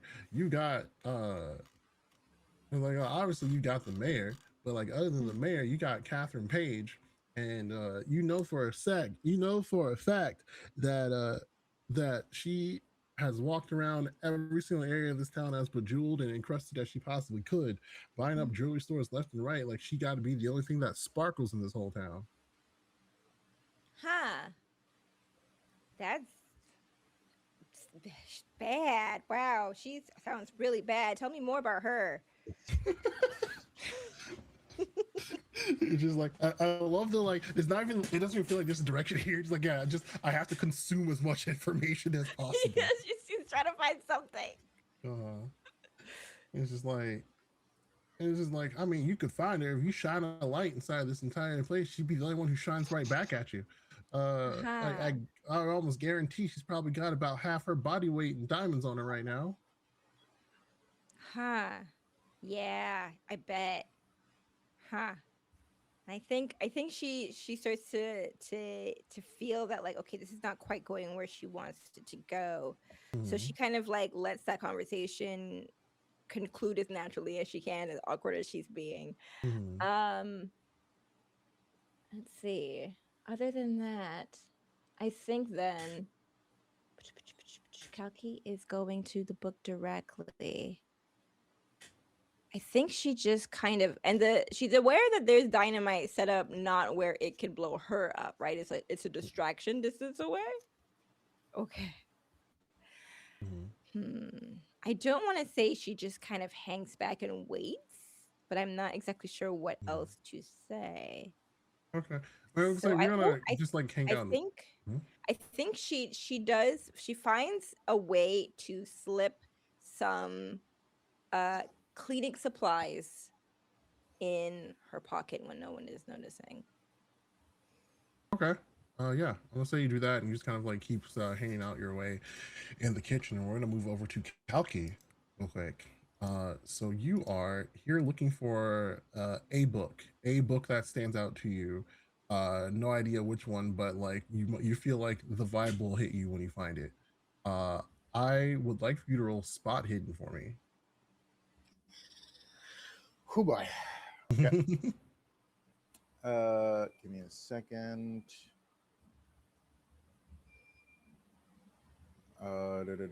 Spot hidden. Uh, okay. I will do a spot hidden. All right, that is a failure. So you're looking around the office, the library, and like you see his desk. Just like it looks clean. There's really like nothing on it. There are several rows of bookshelves here in the office, and then towards the back, there are a couple of bookshelves behind him that are lining the wall. He is not he's not there, sorry. But like as you're looking around from book to book, you don't really see anything, but there are a couple people who are in here. No one really particularly paying attention to you, just having conversation in quieter places as like from in quieter places away from prying eyes. I'm going to say that while you're looking around on the bookshelves and you don't see anything particular, uh, you next to you is a white man with reddish hair and a black suit, saying, "Wasn't expecting to see you out here after what happened the other day." You turn to your right, and Richard Schumacher is pressed up against the bookshelf. Wha- That is, I will say, right back at you, I believe is how it goes. He goes, "I still have a job to do. I don't know what the hell it is that you got up to." I have my own designs here, and I would like to ensure that whatever is occurring here does not continue to do so. If you have, what is your goal here, Mr. Pinkerton? I still have the same goal I've had this whole time. I need to figure out how these guys are outmaneuvering the US government. What was that boy who you shot at? I know he killed Alistair, but I don't know why that meant that you had to shoot him in the middle of public. Right. So you are not aware of some things, Mr. Schumacher, but there are things lurking in the dark, and I I'm here to try and illuminate said darkness so that we can ensure that it stays in the light. Um, I did not shoot at Sammy. There was a creature, a force that is working and that is part of what is happening in Rickshaw. If if you could aid me in my endeavor, I think this would be great. Please try and I already have set up a distraction outside. I believe we have about somewhere close to 10 minutes before a small parcel of TNT goes off uh, somewhere. It's about 50 feet from the house, so it would be a bit of a distraction.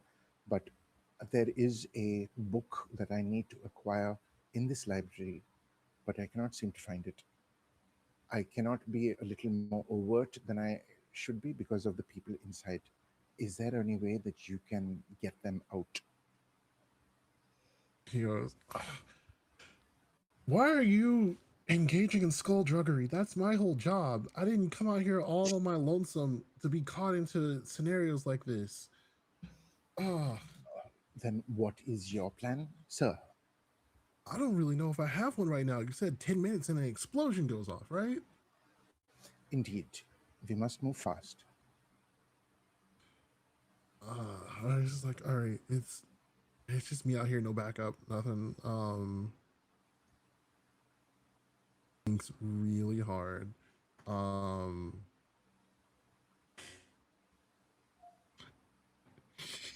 I wasn't even really expecting. I didn't know exactly where you were gonna go when I brought in Richard Schumacher here. I wasn't expecting immediately bringing him into the fold. um, It depends on what is in my toolbox. we're gonna say that he goes, all right. I was just planning on observing anyway, but from what it sounds like, you're about to crash this party in its entirety. So I guess there's no real reason for me to be here. Um, I can cause a bit of a scene that will get everyone out of this library, but after that, you're entirely on your own. I never saw you. You had nothing to do with me. I fully disavow you after this moment. Uh, Much like the men in my life. Yes, go on. All right. Um, and so like he walks off for like a bit, does his you don't see him for like a couple seconds, and then you hear like a slap and like the nerve as like a couple people start piling out. You they started kind of just like running out immediately. You don't really know specifically what happened, but he is at that point kind of just like running out, and then you are not going to see him for a while. uh Yeah. Now, as soon as the library is empty, with wild abandon, she's going to just start going through, like, the books, Mhm. trying to see if she can find it again. Okay. Roll spot hidden for me one more time. The dice, it's gonna fuck me over. Like, okay. Extreme success. Excellent. Okay. It is very. So I'm gonna say that you, at this point now, you kind of have attuned yourself to the feeling of what the way like energy moves, the way perception bends around things that are supernatural, things that shouldn't be there. And so with that, you just kind of start moving your way through all you can, as much as you can, getting a sense for what should and shouldn't be there.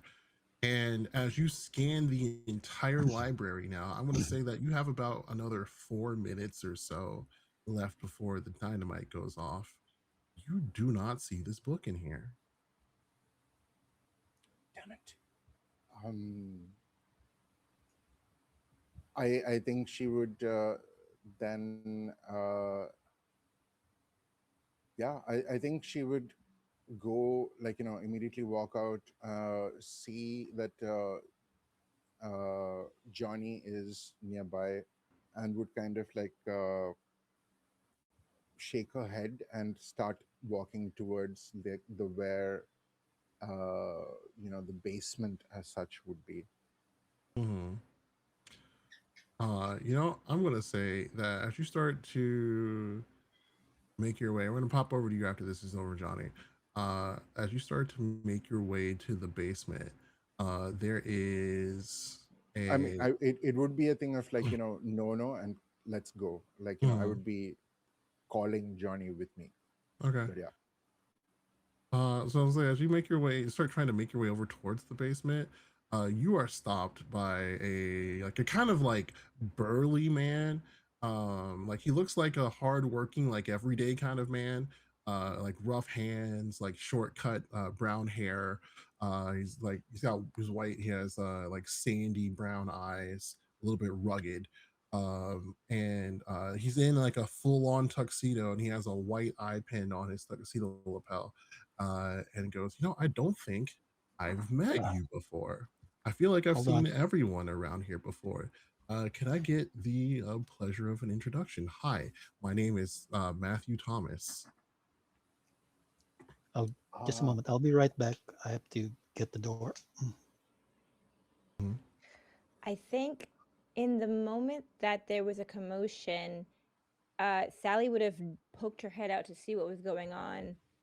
And if you'll allow it, I think she would see the interaction between Kalki and Johnny, Mhm. and then see them get stopped on the way to the basement. And she's going to attempt to take a handful. She's going to do, I forget what it's called, but it's a thing you do when you try to get into a place when you're not supposed to. And she's going to fill her arms with a bunch of just stuff that looks like she needs to get it from point A to point B.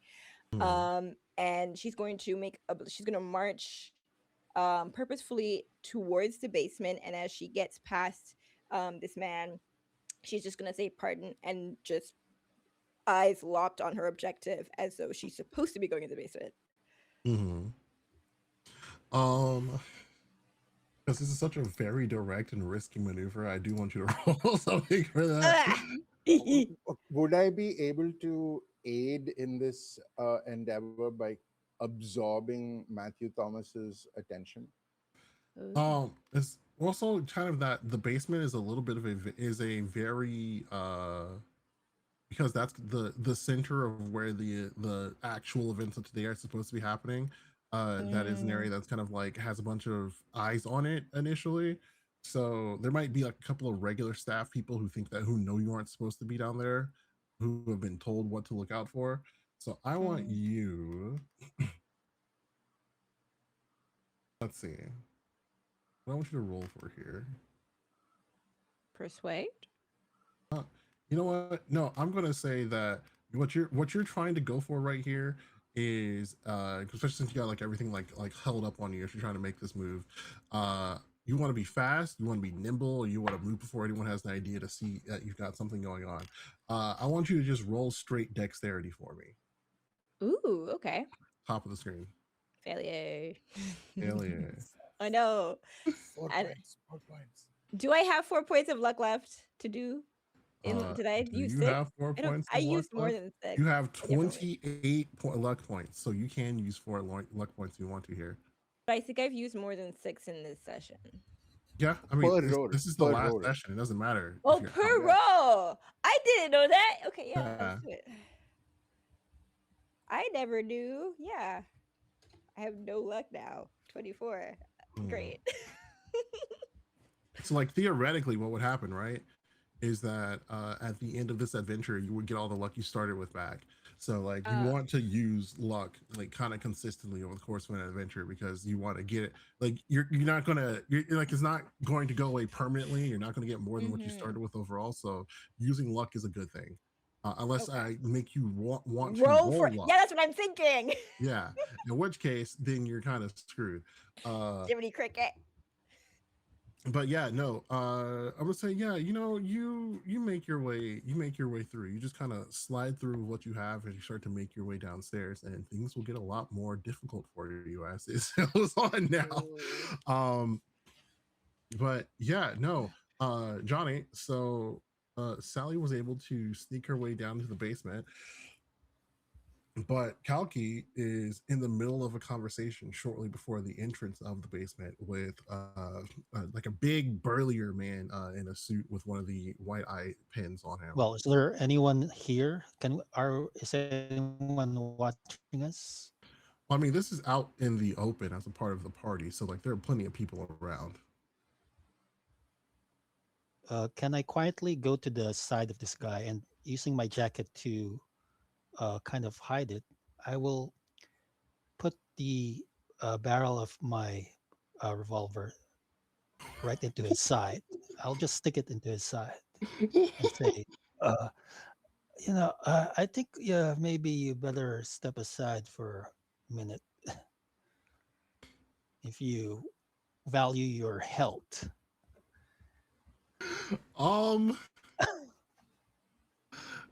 Okay, cool. I'm gonna say he's gonna go. Mr. Thomas here is gonna go. Ah, I feel like you probably picked the worst place and one of the worst people to do this with. So before I get a good look at your face, I'm going to give you the opportunity to put that gun away and to walk out of here. I consider myself somewhat of Mister, a you don't working know man. my skills with a revolver. I want you to roll power for me. Roll a hard power roll. Well, you're working for the wrong people. Okay. Roll a hard power roll for me. Oh, See what you get. hey, Damn, you rolled it not regular, good. so I'm. I have not had a single success this session. Not one. You see, you actually rolled regular instead of hard, so I'm gonna allow you to roll it one more time. Sure. Just make sure you click hard at the top of the character sheet.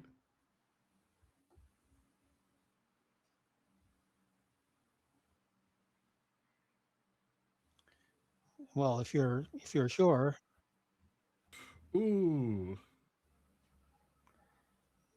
that's pretty close. I'm pretty gonna close. use luck.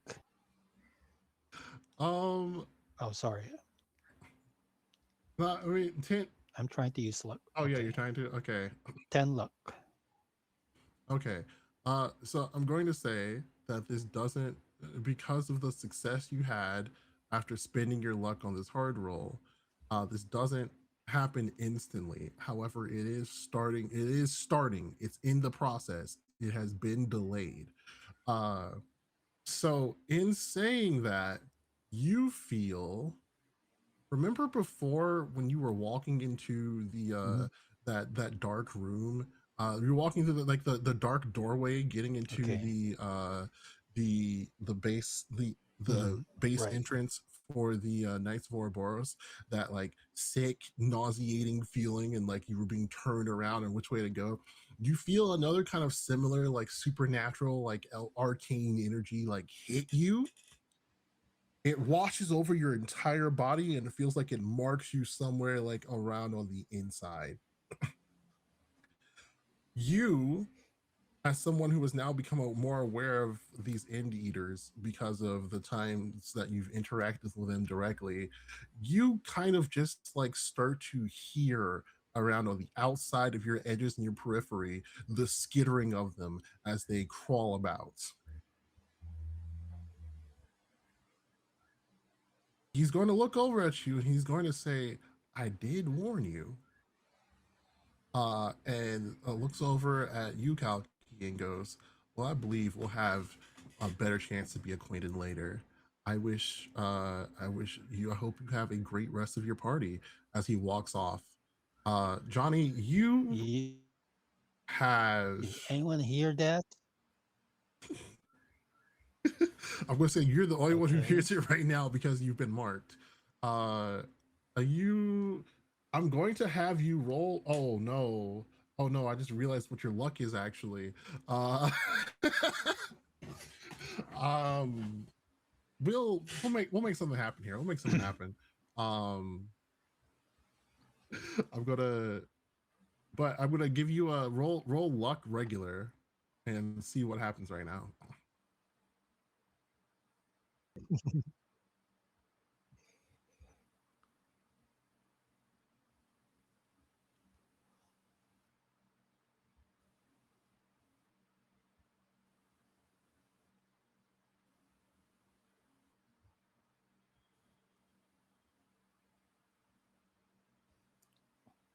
Did Oz hear you?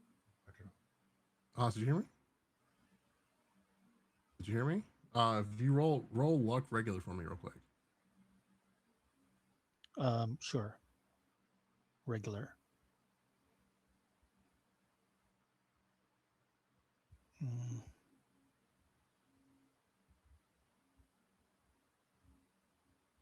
Okay. Uh, so yeah, failure. I'm going to say that you feel your doom coming. You hear the skittering, and you see people parting without being aware that they're parting, like within the crowd. Nothing on it just yet, much like a tiger in the woods, or like a bear chasing its prey. They are in a stalking mode before they get into any one particular thing. But this is something Mm, that you'll have to keep track of as we move through the rest of this. know. uh, but uh, where has the double first named man gone? Matthew Thomas, he's walked off into the crowd, having already done what he feels like he needs to do here in the scenario. He is confident that if something is going to happen, it will sort itself out eventually. I I will see that Johnny is kind of hearing things, and that would, I think, like, further light the fire under Kalki's ass to get down to the fucking basement. Okay. Um. Especially if she saw Sally dart down there as well. Mhm. Yeah. Yeah. So with that, I'm gonna say that you will make your way down into the basement, and four, three, two, one, boom! Explosion happens outside. It's time. This is freeform jazz. mm. This is the do or die. The moment's happening. The horns are going everywhere. As you all are deciding now, what are we doing? It's chaos time. So somebody go. I am running. I have Oh, pulled my sawed-off shotgun from under my skirt. I have it in my hand. I am Hmm. charging down the stairs after Sally. man, you were walking around with the thing between your legs? I I usually have that experience. Yes.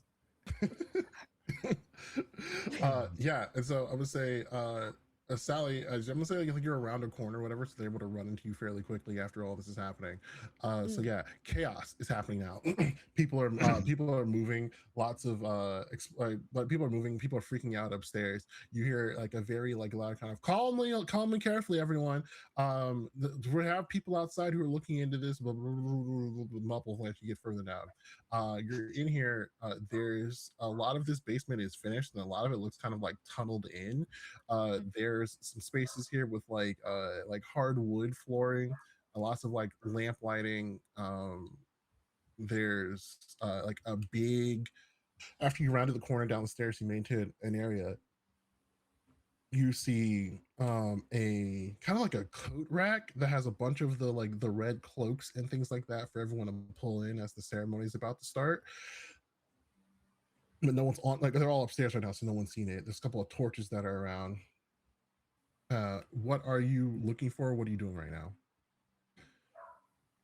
Remember, if you need to go back and change anything so that you have more information than you did before, this is still ocean style, so you can say mm. that you did something before, and then we'll roll and we'll see how it worked out so that we can get back in here. I'm gonna say very specifically, part of what Sally has in the bundle or box or whatever she was carrying is a bunch of rags. She's put the box down, she's taking the rags out, she's got her knife kind of like on it's probably strapped to her leg inside the big pants. Hmm. Hopefully that won't be hard for her to get out without cutting her leg. But previously in the kitchen, she was tasked with disinfecting a counter. So very specifically, there's bigger bottles of bleach, right? There's not usually little bottles of bleach. Hmm. But she in while she was disinfecting that countertop, I think what she did was she tucked away, she saturated one of the rags with a hell of a lot of bleach, and she Hmm. kind of has it wrapped up, secured to her belt in some way. I think it was tucked into the box. She had to be sneaky about it. She didn't want to be too obvious about taking bleach. And then I said earlier that she had cleaning supplies. I think that she's got really I'm in she's your what sheet. she's I'm in your got sheet is right a now. huh? I'm in your sheet right now because I'm adding in the knife I gave you. Because I Oh, didn't do that perf. before. So if you see it in edit mode, don't worry about it. Keep talking. Okay. She has uh she actually has a little bottle of rubbing alcohol that she took from a a the kitchen first aid kit. I think she probably feigned a little cut and went to go like clean a wound and then slipped the like she's just been like smuggling chemicals into her pockets as much as she can. Um Other than that preparation, can you repaint the word picture of what she's seeing? She sees people, correct? And they're all busy in this tunneled area. Um, I'm hang on a second. Also, I need to test this to make sure this works.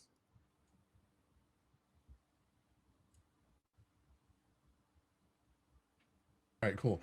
Uh, so down here, like I said, you haven't really seen people so far. Like I said, this whole place is hardwood flooring. However, you do see a couple of areas look like they were carved into like a tunnel. Going further, this area was expanded, kind of like unofficially. It Mm-hmm. seems so that the people who are working, people who so that the changes themselves wouldn't have to be made available in any kind of like public planning or zoning planning. There were some unofficial changes that were made to this place to expand this room out further. Inside the hardwood flooring and like the regular areas, as you look outside of the tunnel, you see a bunch of red cloaks that are lined up, kind of in like a coat rack, coat check kind of scenario to put on the ceremonial robes before everything starts. If you there are lamps leading down further into the cavern if that's the way you wanted to go, or there Mm-hmm. are other spots down here. There are two other hallways you can see from where you are in here so far. She's okay. She's going to immediately. um throw the robe over her shoulders, one of the robes over the shoulders. She's going to try her best to readjust her knife so that it's over her pants. She's got dampened rags tucked into her belt, and she's going to. Oh, she thinks maybe she should go down where the lamps are, but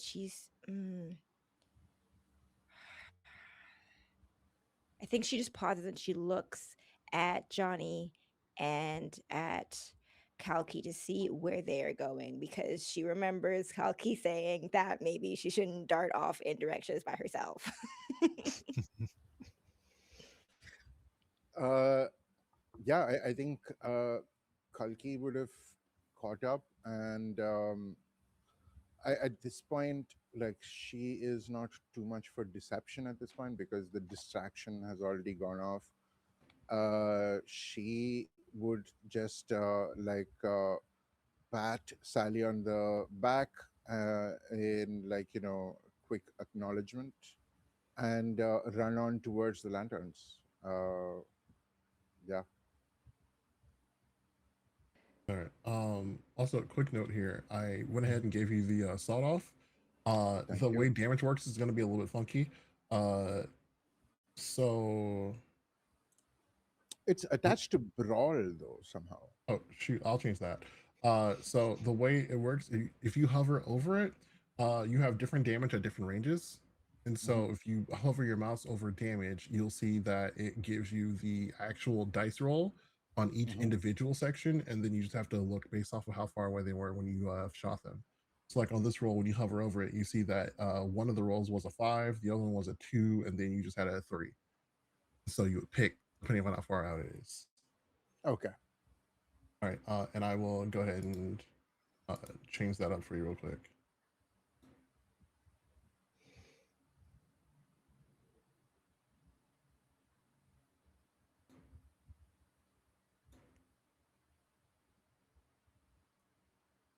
All right, cool. Yeah. So starting to make your way down, we have a robe on, starting to make your way through. You got your knife out, you've got your rags and everything ready to go. Kalki, Johnny, what are you two doing now? Mm, what kind of place is this? And what means? I mean, are we still looking for the book here? Is there anything here that looks like we should be checking it out? You're still looking for the book, but there's nothing here immediately. Uh, like if Mm, okay, so do you guys want to make use of like something you could have done in the before time or like something that might have been available to you based off of preparations you could have made? We can do a quick little flashback and I can give you some more information here.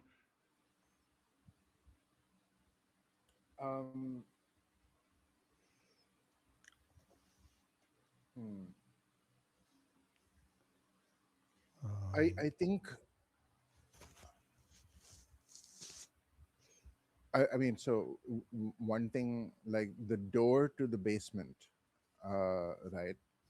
Mhm. Uh, is there a padlock kind of situation or something of that sort?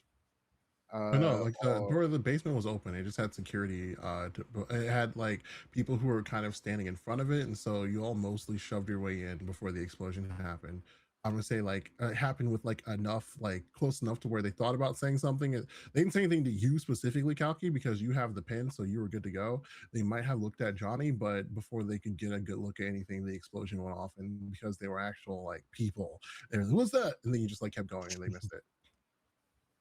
okay, Yeah. is there any way that we could block/lock the door behind us?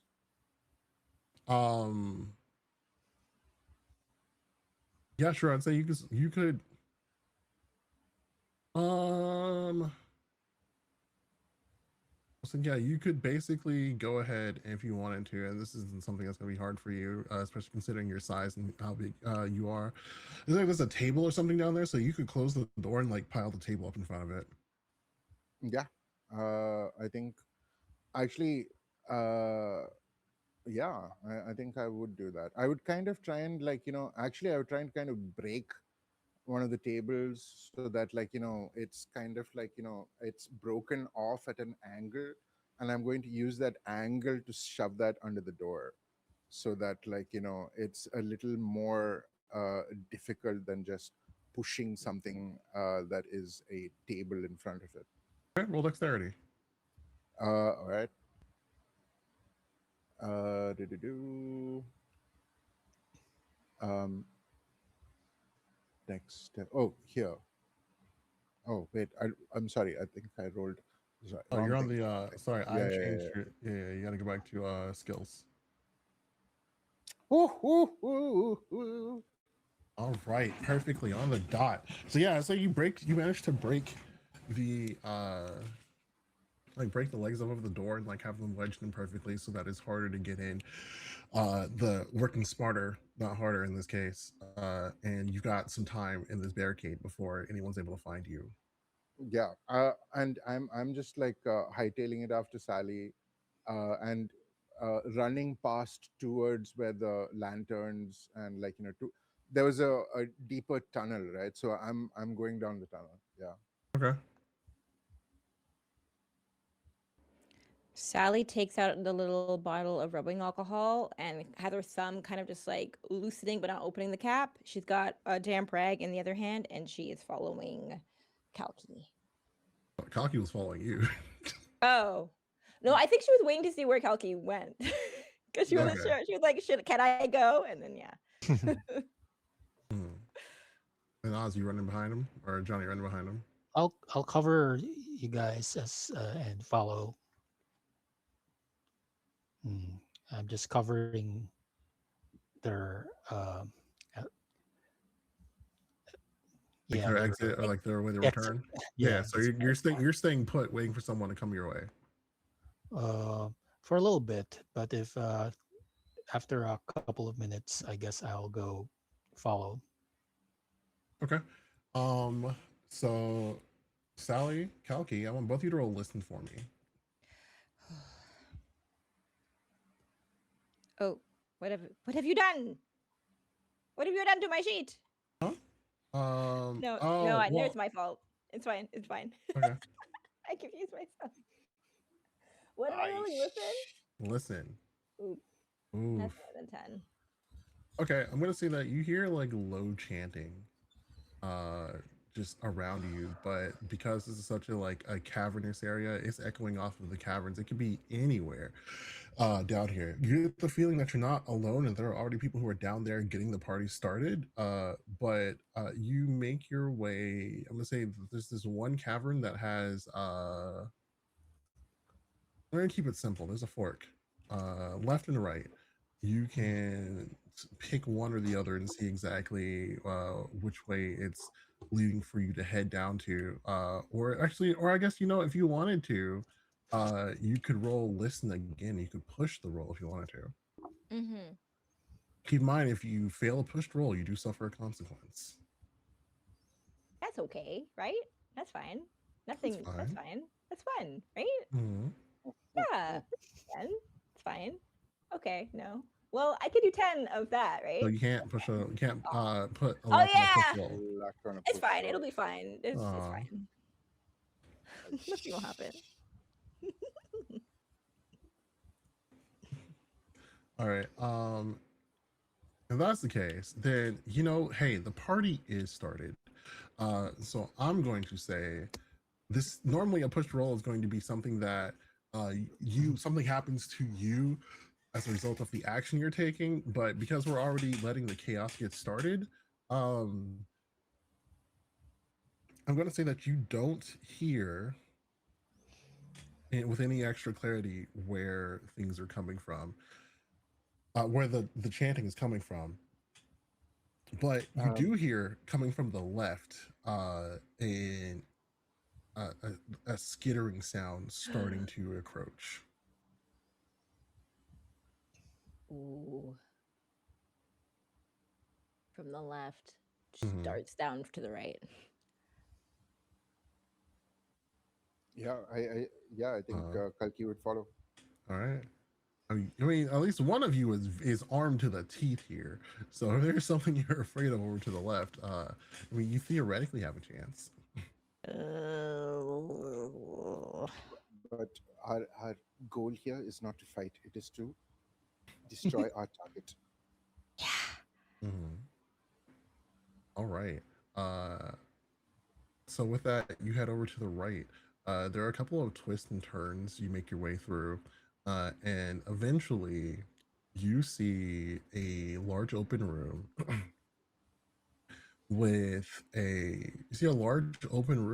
two people in red robes already there, lighting candles, drawing magic circles, and starting to get things ready. One of them is, I'll say, one of them is chanting, and the other one is just kind of like doing like cleaning, like doing all the things I said before, kind of like getting things ready. They turn around, they see you in a robe, and they see Kalki with the black pen, and I will immediately shout out, we have been found out. Miss Page has instructed me to get the book and leave. Where is it? The tome must be safe. uh, I want you. Mhm. Oh man, this is so unfortunate that that's the name you said. Oh no! Oh, she's in the Oh, room. What's the interpersonal skill that you had? Oh, I have charm, I have persuade. Like, ask me, I have all of them. Well, no, which one was the one that you put your points into? Persuade. Persuade. All right. So she's not in the room. However, the thing about the Court of the Beyonders that you all would have picked up on, I guess, in the notes. I'm going to say that you like backwards as you were looking through and reading the pages before we got started with this, is that everyone is brought in by like a reference of like getting in through someone else. That's part of the reason why this gala is happening in the first place, is because everyone who has a black pin got it from somebody. Mhm.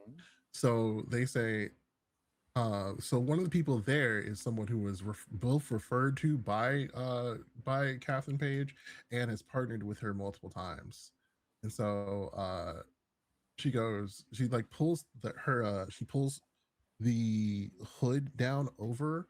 You see a woman with long dark brown hair and like emerald green eyes, like ruby red lipstick on, as she is looking. So this is one thing I know about Catherine, is that there's no way in the world she would ever, like, she would just send the those little bugs after them instead of saying we need to leave.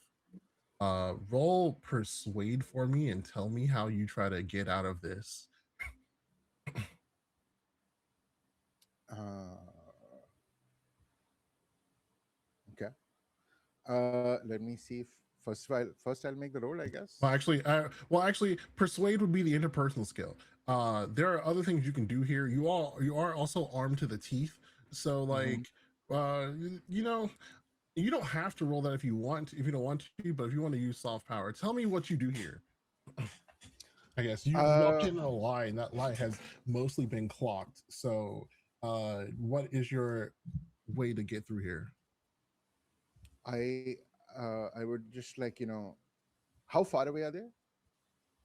Um, let's say inside of this room here, they're probably about a good solid like 20 to 40 feet. Yeah, I think she is looking back at the door and running forward.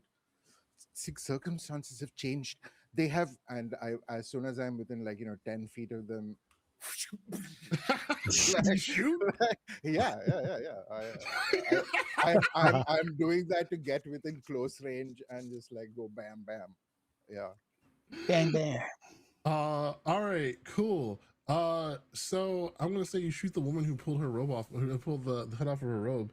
I want you to, you know what? No, it's just go ahead and roll it. Yeah, just go ahead and roll it. I'm gonna say that you hit because it's completely surprising, and like, where was she gonna go? You pulled out a shotgun directly in front of her. Yep. There is no like that's just gonna work. But go Mhm. ahead and roll it, and then we'll see what kind of damage you do. All right. God damn it. Wait, 1 damage? What? Hang on, that's No, sorry. 3 + 3. 6 damage. Yes, Yeah. cool. Um, she's not dead, but she is bleeding and screaming. Like she's laying out, bleeding on the ground and screaming. The other person in front of you is now saying, is now along those same lines, going like, you're going to regret doing that. I want you to. I will use one luck. You can't use luck in combat rolls, unfortunately. Oh, okay. However, Okay. I'm gonna, because you kind of entered us here into combat with this now. He's not prepared for this, so this is gonna be a quick round where he does something to you before he goes back to his turn. Okay. We're gonna assume, how much, Sally? How much dexterity do you have? 50. Kalki, how much dexterity do you have? 45. All right, cool. So we're going to rotate out the start of the combat in Call of Cthulhu. Works by seeing who has the most dexterity, then moving downwards and like kind of cycling through that. So on his I'm gonna turn, catch up to them hmm? as well. I'm gonna catch up to Kalki and Sally. Yeah. I was gonna say that actually, you being where you are actually puts you in a fantastic spot right now. So I'm going to resolve this one round of combat, and then we're going to pop back over to you real quick, Johnny. So with this, let me roll a dice real quick.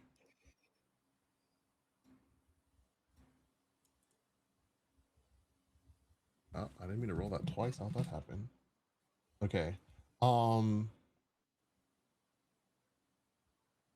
Deep, colorless power energy moves through him. His hand sends off a shockwave, like something that you can't quite describe. Mhm. An echo blasts through your body like a loud sound, reverberating through every single one of your bones and all your organs. You fall backwards, and you also feel it. You've been marked. You are now a lot more aware of the skittering that happens in here. It feels particularly louder down here than it did upstairs. He starts to run away towards a door in the back. I shoot him in the back. That's going to be on your turn. Sally, what are you doing now that this has happened? Oof. Sally's thumb flips open flips off the lid of rubbing alcohol, Mm-hmm. and she takes out a saturated rag soaked in bleach. Mm-hmm. And as she runs towards this man, she pours the rubbing alcohol onto the bleach soaked rag, making chloroform, and then and then attempts to jump and press it into his face. Because he was on the other side of the room, I I don't know if you'd be able to close that distance quite like that. Oh gosh. Because the Can she closest bait person to him to you was run the one. towards her? So his goal is to start to run to leave. He's turning to run to leave. He's going the opposite direction of you. She follows him. All right. And so as you're starting to follow him, that's what you're spending your turn for. This is the last turn we're going to have here before we cut away to Johnny. Kalki, what are you doing? I'm trying to collect myself and follow, running after. Okay. And as you do, you start to see a pale green light emanating from around the corner of the dark hallway that you all came out of. The skittering intensifies. All right, Johnny. You have now heard a couple of gunshots down this dark hallway. Yeah, What are you looks going like to do? we're Gonna have to shoot our way out. All right, shooting our way out it is. So I'm Yeah, assuming you start running down the hallway.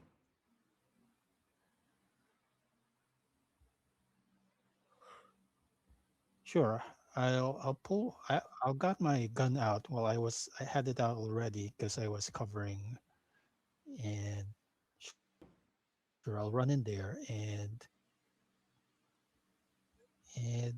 look if somebody yeah, Okay. ready to shoot. All right. I'm gonna say that you Yeah, I'm start running. running behind you. You start running, and behind you, you feel that same. You hear that same skittering from before, like like they're crawling up behind you, like they're like biting away at your ankles, like getting close to you.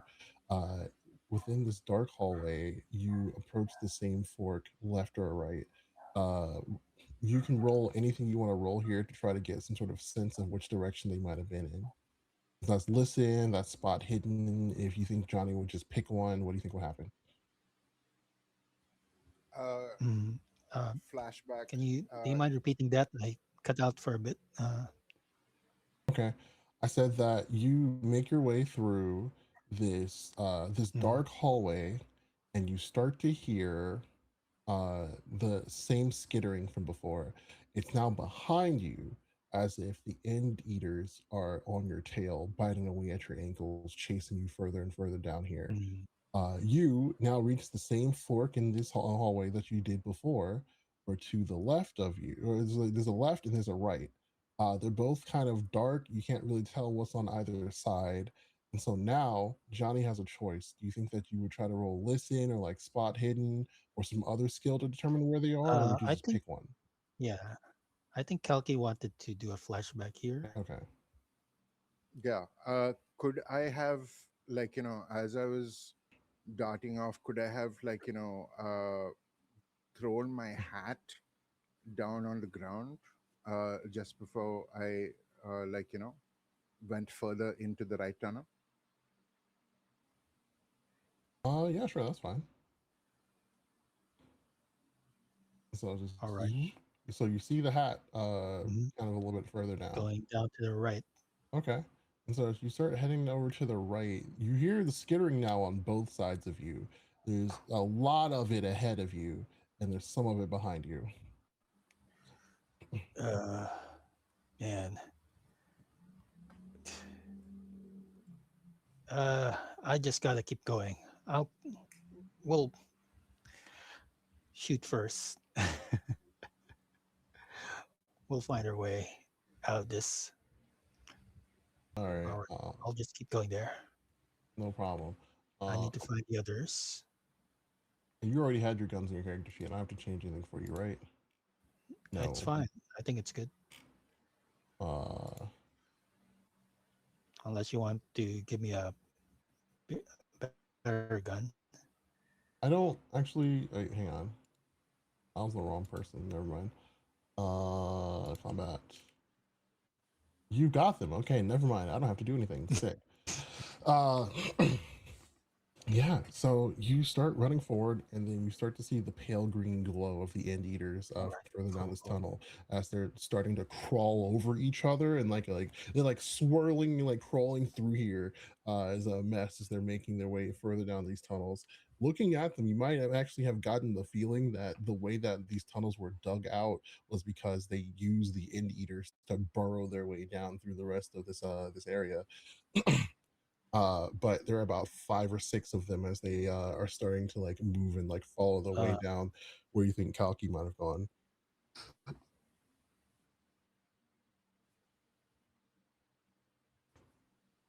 Sorry, were you saying something?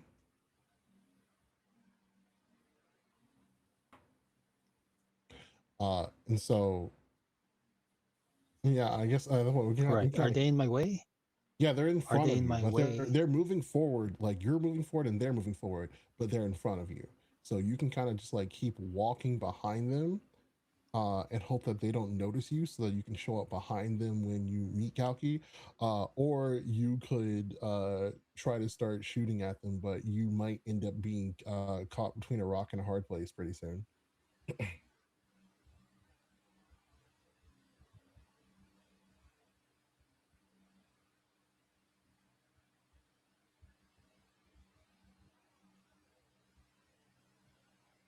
So which one did you want to do?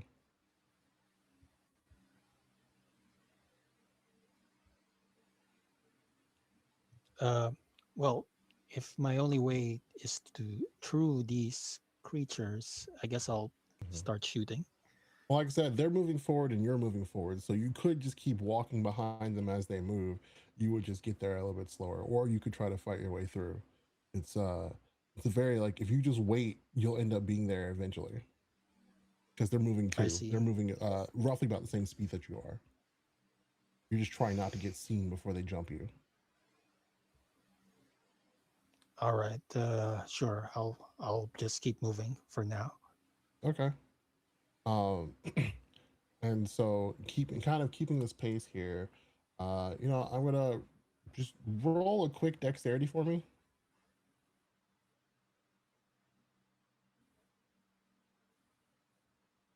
Also, storyteller, when I Mhm. would have run after Sally, Is it could I have hard? attempted?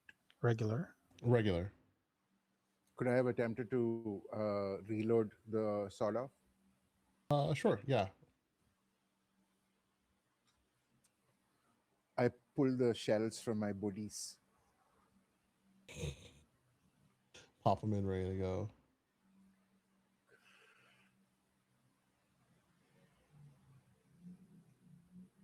Well, it Ooh. was a regular success, but you you rolled a hard one anyway. Let's go. Um, yeah, and so you're able to sneak behind them, not making any noise as they make their way in, and as they pile into the entry of this grander altar room in which this ritual is about to take place. You see Kalki and Sally at the edge of the room, making their way down a larger door. Kalki and Sally, as you turn around, you'll see about six different inn eaters start piling out, crawling along the walls, a couple of them flying through as they make their way over. And right behind them is Johnny Hart, both pistols out, running, not doing anything just yet. The Uh, gang's back together. no looking back, only forward, only forward. Only four? Yeah. Whose turn is it? It's like, what are we doing now? What is the plans? What are the plans? We are running after the dude who went away because, like, is wait, they would have just yeah. Like before we like went off. Like, is there a central position in this large altar room where this book could have been? No, this altar room is very open. If there was anything here outside the people who were performing the ritual, you would have seen it. Mm. And he's darting down the only Yeah, it's like hallway. in and out. There's a back way in. There's a front way in that you came in. There's a back way out that looks like you go somewhere else through these tunnels. Yeah, I mean, if we don't spot the book here, then where else, right? We'd be following the dude. Mhm. He's the only potential lead to our quarry right now. Okay. And so we're gonna make this one a little bit of a situation here. I'm gonna say that so all of these end eaters now have caught their way onto specifically Kalki and Johnny now, as you two are the ones who are marked. Uh, they become aware that they have a mark on both sides of them. So while I'm assuming Sally, if you want to keep running after this guy, you could, as they're not really paying Mhm. attention to you. Kalki and Johnny, what are going to be your plans? How you decide to either herd or take these guys out right now? Johnny, let me go ahead and pull up your dex right now. Your dex is a 65, so you would go first in this scenario. Guns blazing, you have about guns blazing maybe, but you have about six of these end eaters to take care of. And again, this is still ocean style. So if you think that you might have something on you that you haven't explicitly listed in your character so far, we can feel free to run the clock back real quick and to see if maybe you had changed something for this.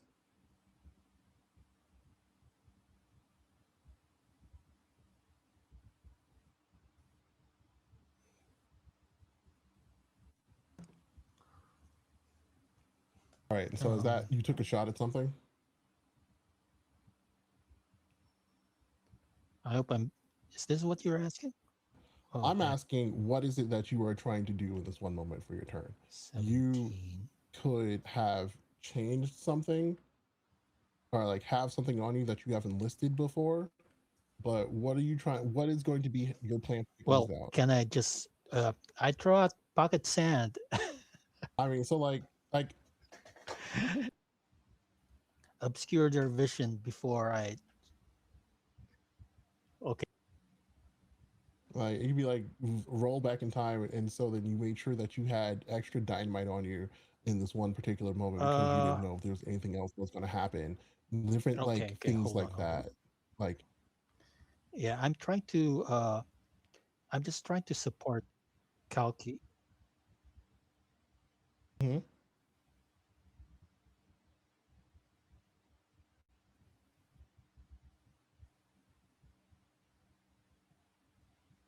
You still with us, Oz?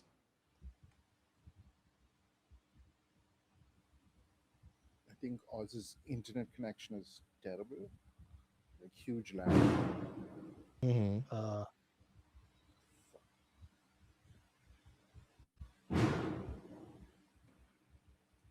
What is happening right now?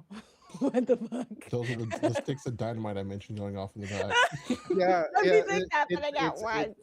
It's actually it's what the fuck, yo? Like, bro. Okay. Okay. Now it's connect. Okay. Now it works. All right. So, oh, okay. Okay. So Now. yeah, Now Johnny, it I'm asking, is. what is your plan right now for dealing with these? What are you all? How are you going to try to do this? Are you going to roll with this shot right here, or is there another plan you're trying to? Are you going to corral these all? Are you going to take them on one by one? What are we trying to do? Well, is there anything in here? Like, is it just a room, a big empty room, or what? What do we have in here? I mean, it's a mostly a big empty room. There are a couple of tables and such. There's some candles and things that are about, and there's like a magic symbol, like a magic circle carved into the ground. But there's nothing like you could maybe put an offensive getting behind a table or something. Right. I'll like grab a table and Mm. push it over to give us a little bit of cover and uh just sit. I'll be behind it and with my gun out, ready to shoot. Okay, and I'm gonna say that knocking over the table or whatever that can fit within your action right here for your turn. So there's nothing you have to worry about for that, and it's totally Okay. like fine and easy to do. Um, Kalki, you got about six of these guys. Well, I'm gonna say half of them go for Johnny, half of them going for you. You got about three of them heading your way. Are you going back and making any preparations? Like, are you flashing back to make any other preparations for this, or are you pulling out your shotgun? What's happening? I would have definitely pulled out another stick of dynamite from my body's holster Mm-hmm. and like just quickly lit it and threw it at them. Uh, um, yeah, Okay. Um. and I'm trying to. I would have tried to do it in such a way that the blast would kind of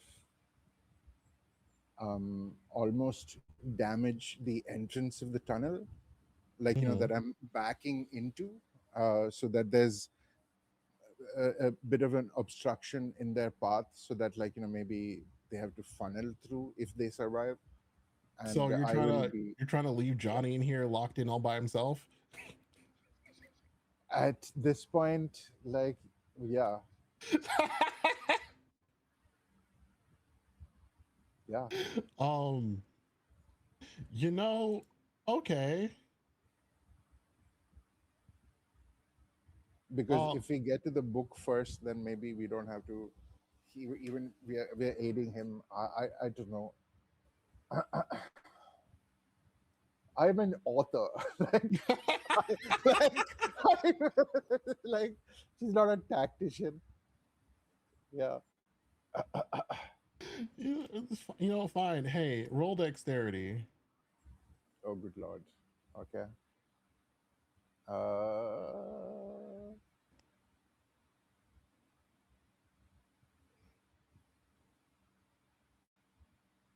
Um. Okay, cool. So here's what I'm gonna say happens. You throw the stick of dynamite into the middle of this area here. Keep in mind, we are still basically underground, in a series of caverns. So you set off this explosion, and the area around you starts to shake.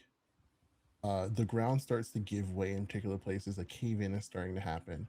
I'm going to say that two or three of these end eaters are hit by falling rocks and boulders as this area starts to fall down around them.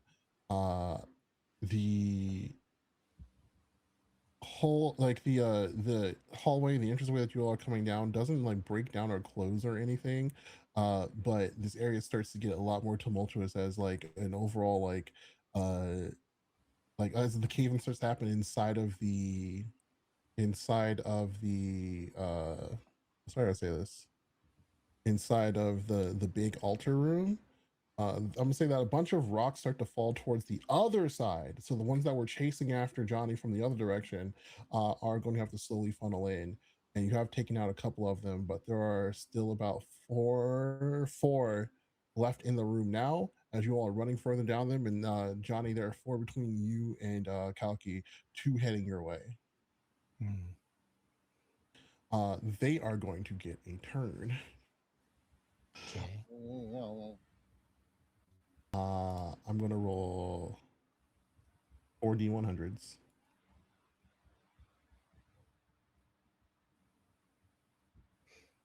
All right.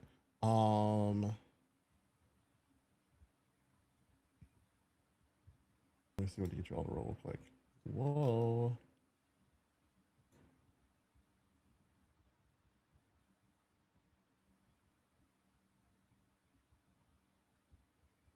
I want you both to try to roll dodge for me. Just a regular dodge. can I put luck You to cannot this? use luck for this. God damn I'll roll that. Is it regular? Okay. Yeah, an extreme success. All right. Nice. All right. So I'm going to say that Johnny, two of these end eaters approach you. They hiss and they skitter, their green eyes staring directly into you as they lunge directly towards you. You are, however, at the last second able to just completely vault over them as they crash into the newly formed rock wall behind you, and to start running past them. Kalki, you are able to briefly outmaneuver one of them as it lunges towards you. You're able to push and like throw it towards the side so it crashes into a wall and needs to like reorient itself. However, one of them does send tendrils out that like start to wrap around you. They grab you by the arm and start pulling you in, the green light intensifying further as it starts to pull you in closer, its mouth opening and a fake like neon like blue ooze falling out as it starts to make like a sound. I'm not going to go into the sound, but it says it starts to make one. You have one turn to figure this out. um I'll say you have one turn to figure out that would be technically like an opposed fighting brawl for fighting maneuver. Okay. Yeah. However, that is going to be on your next turn. Right now, Johnny, it is your turn. You have managed to outmaneuver both of the end eaters that are making their way towards you, running closer towards Kalki. What are you doing this turn? See, Kalki is being held by one of the anteaters as another one is like reorienting itself. What do you do here?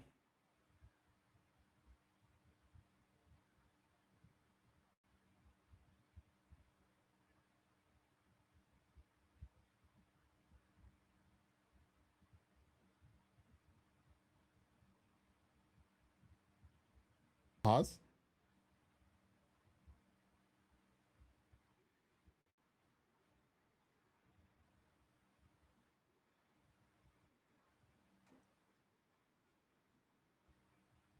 Okay. Um, you say you're gonna shoot the creature that's holding Kalki, then go ahead and roll that for me one more time. Roll the rifle, not the rifle, shotgun. You for both your guns. Or which one do you have? Handgun, yeah. Ooh, all right. You take a couple of shots at its back, and luck is not on your side today, unfortunately. You take a couple of shots at its back, and you know, just the stress of running, the creatures behind you, and everything throw off your aim. You miss the bullets and embed themselves into the rock wall behind you. Kalki, I want you to roll for me. Um, roll strength. Okay. Okay. With an extreme success, you are able to grab the tendril that's on your arm and to pull it off of you. Um, it is now no longer holding on to you, but it is still basically within a melee range of you. On its upcoming turn, you get this is that I'm gonna say that was your turn and like being free from it. Um, Yeah, I was thinking of just like, I wouldn't even have can I use this extreme success, right? mm. I am going to further wrap the tentacle around it and just scream into its face, "You are not an elephant!" And I'm going to fucking German suplex this thing against the ground with my weight driving it into the fucking stone behind me. um, you know, because we're approaching the end of this game, normally that would be two different turns, but we're approaching the end of this game, so yeah, sure, fine, I'll allow it. So yeah, with that, you grab him, you grab him, you German suplex him, and there's like a little squelch as like it pops as all bugs do under enough pressure, and you're kind of like covered in like a bluish green ooze from the inside of it. Yeah. Uh, Yeah, that was my turn, right? So yeah. hmm. I mean, with that, I'm going to say that you all basically just kind of make your. I'm going to say with that because because that was the only one that was immediately on you. You're out of combat now, and all three of you are running down this hallway with Sally Hayes furthest down, trying to catch up to the guy with the guy who you're running from before. You're going to notice as you continue to make these runs, as you continue to run forward, that you have now taken 3 lefts, which if you kind of, hey, 3 lefts make a right, you're that other direction you didn't notice that you were going to be in before. Um, there's, let's say, as you like start to make your way down through here, you see a couple of treasure rooms to like your left and your right, just like piles of money and cash and treasures and whatever that the mayor and some other of his ilk probably keep down here from their travels. You pass by another room, and one of the rooms you would see has a bunch of totems and symbols and like magic memorabilia from different cultures.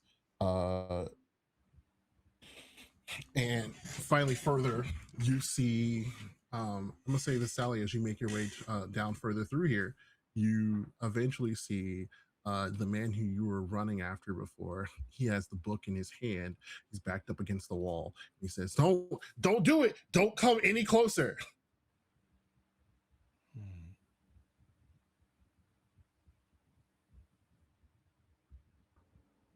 I think Sally pauses. I'm going to retcon that she didn't actually pour the rubbing alcohol on the rag. Because she Hmm. would have only done that in like very like immediately before pouncing. He's back into the wall. Was there anything along the wall before he backed himself up there? Nothing on the wall now. Okay. She stands a few feet in front of him, out of arm's reach, and just goes, "Where's the book?" He has the book in his hands. He's holding He like, has the book in his hand. yeah. Oh, she pounces.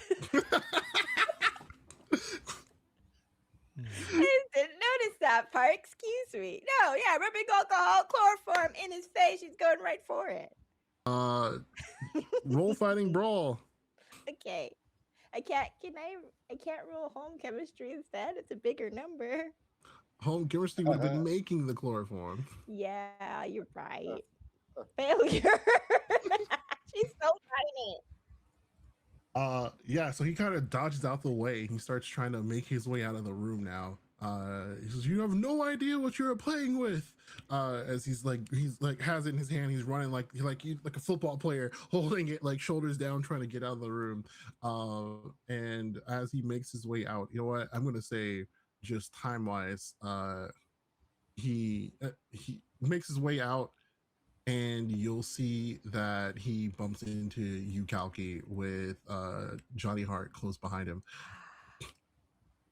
It's sorry. Go ahead. Not no, please, you don't understand what you're working with. You don't understand what's going on here. There are plenty of things that In the face.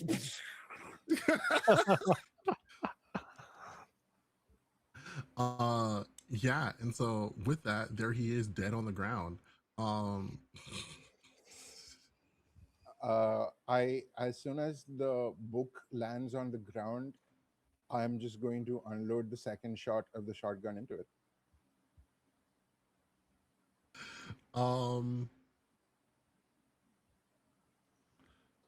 Sure. And you shoot into it, and what's the right way to say this? You shoot into it, and the the pellets, it kind of burns away into like a sick green flame. Not the book, the everything you shot at it. Right. Magic. Forces of darkness must be dealt with science. Sadie! Yeah,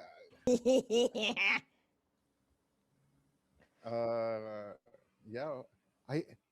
This book, it is repelling the bullets that went at it, but perhaps your chemicals would come into aid here. Yeah. Sally takes. I don't have a tab open with chemicals you should mix. I know these off the top of my head because I know science. She takes bleach, another I think she has a little vial of bleach. I'll just flashback. She managed to steal a little bottle of bleach. It just doesn't just have it on rags, and also has a little vial of uh vinegar. Is that what I want to make? So wait, is Sally No. Hayes going to create napalm? No. Yeah, it's something that makes it's very caustic.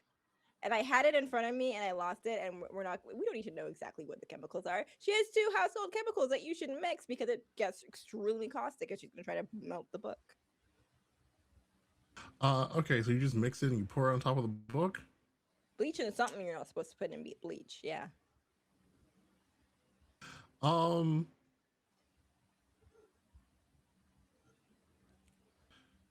Sure, okay. I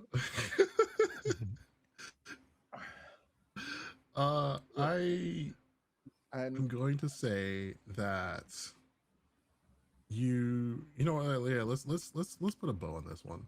So with that, you all melt, you start to burn through the book. The book starts to chemically disappear. You hear a loud psychic scream echoing throughout each of your minds. uh I'm gonna say that each of you roll sanity for me real quick. Oh.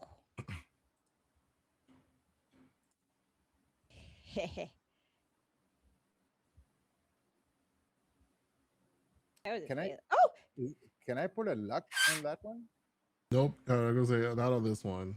Okay. So roll a, if you failed your sanity roll. Also, congrats on the hard success, Johnny. yeah. If you rolled your sanity roll, go ahead. If you failed your sanity roll, go ahead and remove a 1d3 sanity. What? You failed your sanity roll, so remove 1d3 sanity. Good lord. Oh, Okay. how do how do you do the digital dices? Just /R 1d3 Mhm. in the chat. 1d3 forward slash R 1d3 3. Cool. Oh, So that go was ahead not and what I wanted. remove that much sanity. You both Um, got 3. Is this from the total or from the current? from the current, not from the total. Oh, Ah, I think I've been removing both. Oh shit. Hmm, What sanity did I start out with? Fuck, I don't even remember at this point. who knows? Yeah, Um, Everyone go starts ahead. with 50. 50. All right. Cool. uh, well, I think your sanity is equal to your power. Yeah, 50. Yeah. And so with that, um, we have a sort of, we're gonna end this out here.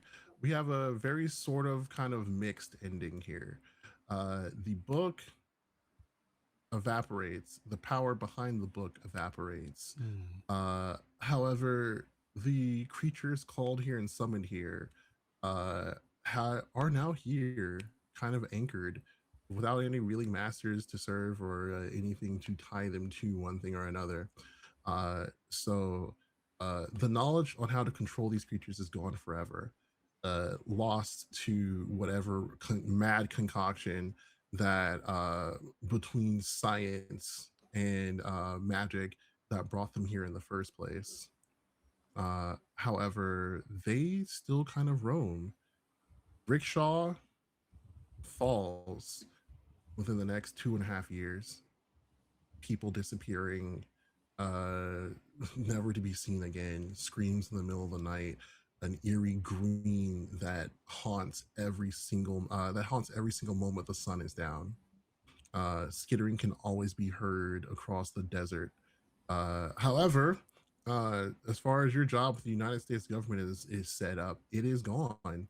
Rickshaw is no more, and the United States claims New Mexico as its own, and then sharply cordons off the entire place that no one can ever go again. And um, I want everyone here to, I mean, rolling this last little bit of sanity loss here isn't going to really do anything for you all, because there is a, because like we're not here in this area anymore. But go ahead for me, and I want to say make a dexterity roll. This is going to determine how safely you got out of here. Ooh, Sally ooh, Hayes ooh. successfully escaped. Johnny Hart has Heart? successfully escaped. Kalki Iyengar. Well, Kalki regular. Iyengar, something that you all were unaware of is Ugh, that this last corner that you had that's a yet to big turn, failure. was where they were breeding the end eaters. There was a brood right there. They were already chasing after you because you had already been marked. In I want you to tell me how you attempted to escape and then what your last stand was before you died.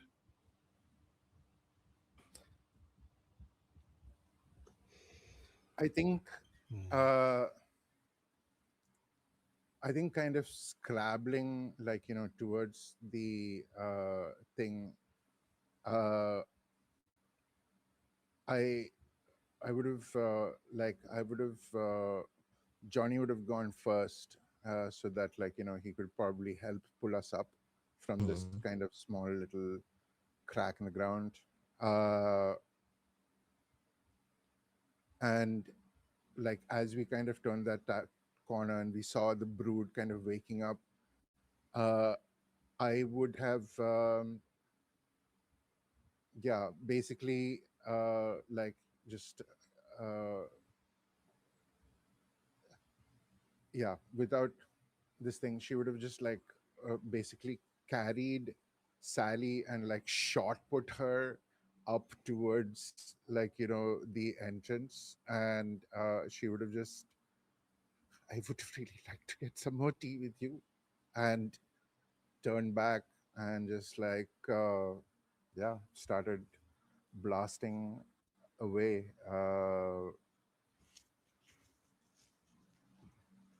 quoting John Milton, like, yeah, Mhm. yeah, she would have just walked in as the Sally would have scuppered out.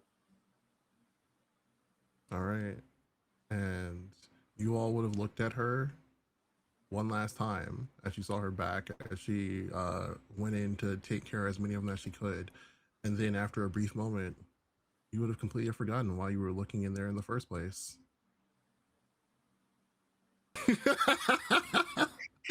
No memory of the person who you spent all this time with.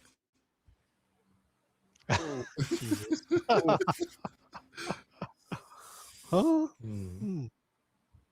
Uh, so I want you all in this very last epilogue here. Like I said, I'm going to forego the loss of sanity for technically doing what you came here to do, but not in the ways you wanted to. And tell me, epilogue wise, what do your characters do now? Let's start with you, Johnny. What do you do first? What do you do now from here on? Well, you know, hmm, I think I played a really good uh, piano in at the party, so that's got to open doors, right? Mm-hmm. Get me another job, piano player, entertainer. I do kids parties. I Mm-hmm. do Okay, birthday cool. parties. You Yeah, and he's just trying to forget uh, the memory of those creatures, those anteaters. mhm. Uh, you know, he just doesn't want to look back. Okay. I'm gonna say that you, like I said, you managed to safely pull yourself away from this. You moved far away from Rickshaw and where it used to be. But every night, right before you go to sleep, you have a hard listen because you could swear you hear a skitter somewhere out in the distance. Hmm, S- you ain't gonna So, get me. I'm gonna keep running. Sally, what do you do? What is your epilogue here? Sorry, could I, Oh yeah. go for it, could Kalki. I, could I have done one last flashback? Sure. I took the Knights of Ouroboros very seriously, in that I would not like to have been forgotten.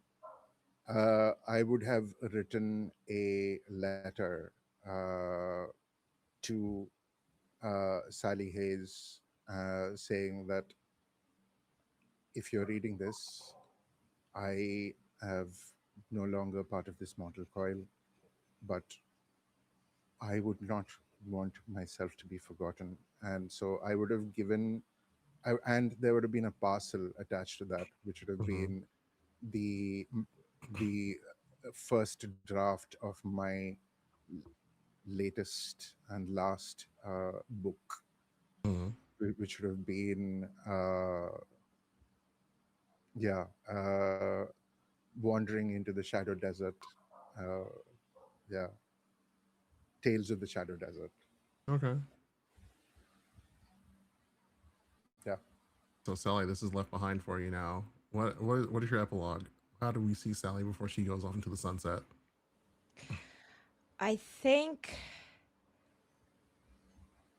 she returns back to the headquarters of the Knights of the Ouroboros with a bittersweet sense of victory that she can't put her finger on exactly. She knows that the threat is still there, but at the very least, they're not being intentionally wielded against other members of the community. There's still work to be done, but that could be thought about later.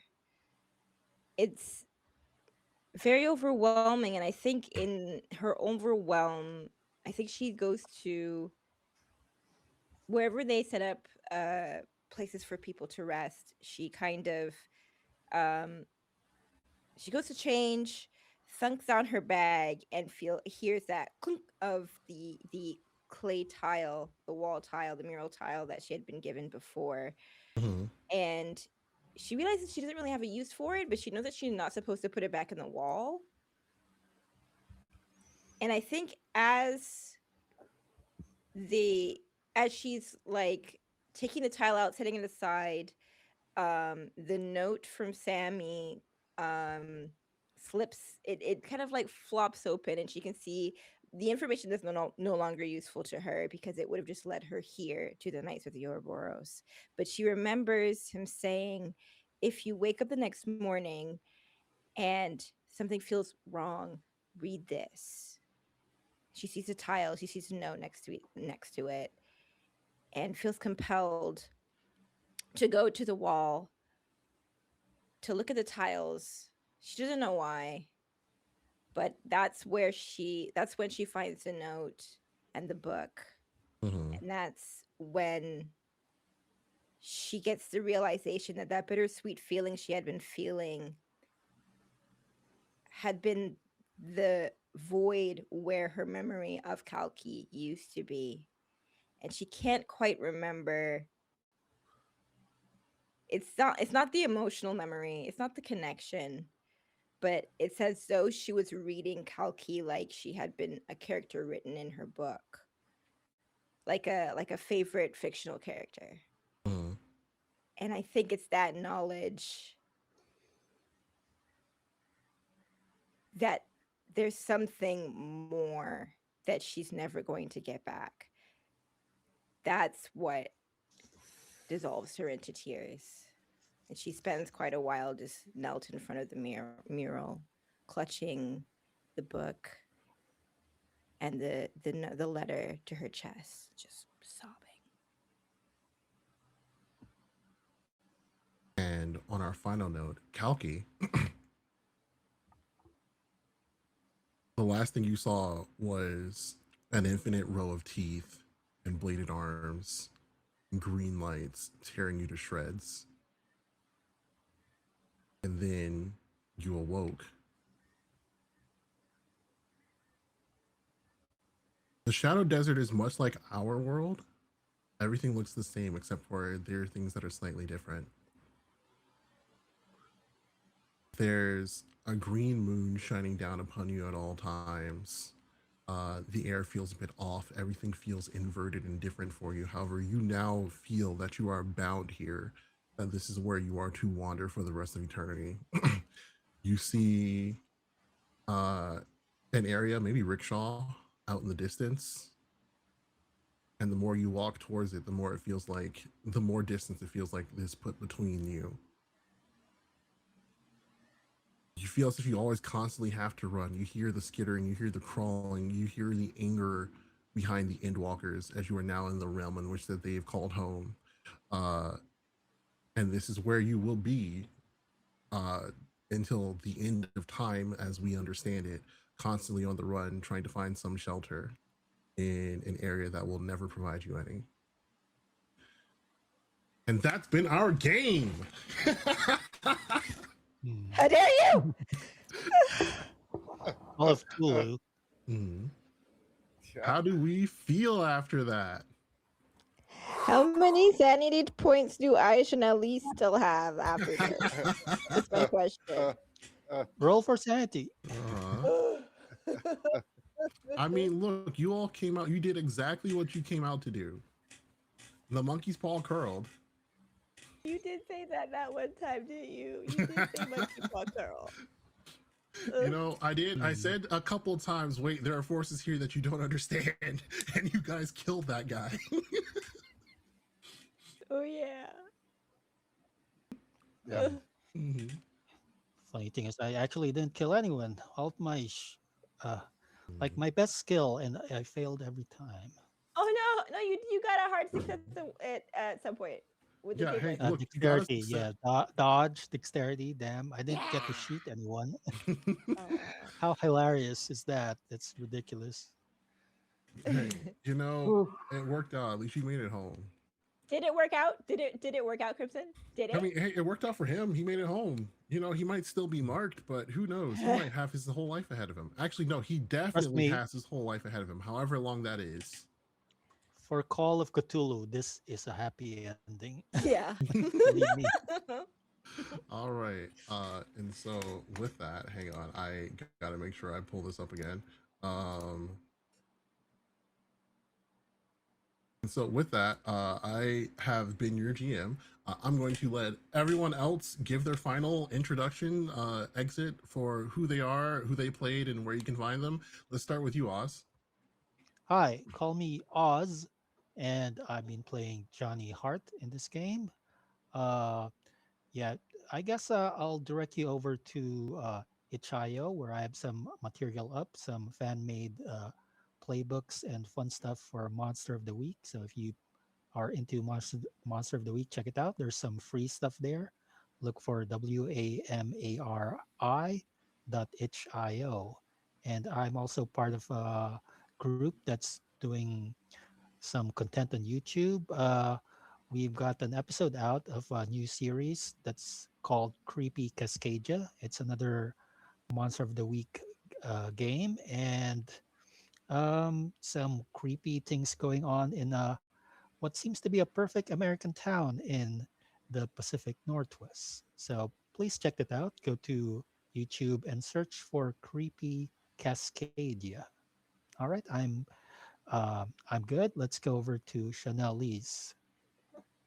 Hi. I'm Chanelise. It I'm rhymes with not please opening a. and It cheese. rhymes with cheese, and I didn't just open a script. It's fine. I'm an actual play performer, and I'm the community manager of Anansi's Web, the Black Actual Play Creator Network, which is a supportive community of Black actual play creators, both experienced and aspiring. The application for Anansi's Web's Discord server can be found by following the link on my link tree, which is linktr.ee// CHANELLELIZE, that's Chanel Lees without the hyphen, where you'll also find my streaming schedule, my actual play VOD portfolio, and other Chanel Leesy things.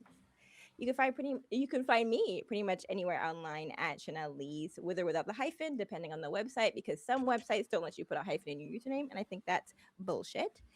And coming up in the new year, I will be DMing for the very first time, running The Hunt for the Timbermancer, a Dungeons and Dragons 5e adventure written by Abria Iyengar. And my next guest appearance will be right here on Nerds with Dice playing Wander Home on Sunday, December 21st at 12 p.m. Eastern, 11 Central. And I will see you then. All right. And finally, Adi, take us home. Hello, people of the internet. I have been Adi MK, and I will not continue to be Kalki Iyengar because she's dead. Uh, she's not even dead. She's, yeah, fate worse than death. Mhm. Um, but you can find me at Adi MK on Blue Sky and YouTube, and Noonlight Creations on Instagram, where I put up some of my art and stuff. Um, I For the rest of the year, there's a couple of places where you will find me. I'm part of a yeah. I'm going to be on live with the Apocalypse, uh, live from the apocalypse. Sorry, I will be playing License to Cheer sometime on the 23rd, 22nd, something. I can't think right now. My brains are kind of scrambled. Um, and you will find me at Sword and Key as well. And tomorrow around 7 again EST. I think I will be doing a Final Girl game with Rollers Joint. But otherwise, you can find me at Francis Tables in the new year, where we will hopefully be re-continuing our Blades of the Dark campaign, Murky Days and Duskwall. Um, yeah, but that is it from me. Crimson Soul, the storyteller who killed me in my first Call of Cthulhu game. Take it from here. All right. My name is Crimson Soul. I have never done anything wrong. You can find me here at twitch.tv/Crimson Soul _ where I normally stream art and whatever games I can get my hands on. I don't have any AP planned for the rest of the year, but a couple projects coming up pretty soon that I am excited to get started with. You can also find me at Blue Sky at crimsonsoul.bsky.social. So we have, what's today's date? 2018. Sunday the 21st, 11 a.m. Central Wander Home, a Seasons of Interlude at 10. No. And then, sorry, no, interlude followed by Thirsty Sword Lesbians, All Ace and Anthology at 2 p.m. Central. And we're raising money for Feeding America all month. Find more Nerds with Dice adventures on YouTube, where you can watch our saved VODs. Stay updated on everything Nerds with Dice by subscribing to Nerds with Dice on Blue Sky. And if you have a story to tell, or you wish to showcase a game, our creator app is always open and can be found on Blue Sky, or you can ask for a link in our Discord. And once again, thank you all for watching. This has been Wild West Call of Cthulhu, like you were never here. Take care, and we'll see you all some other time. Bye.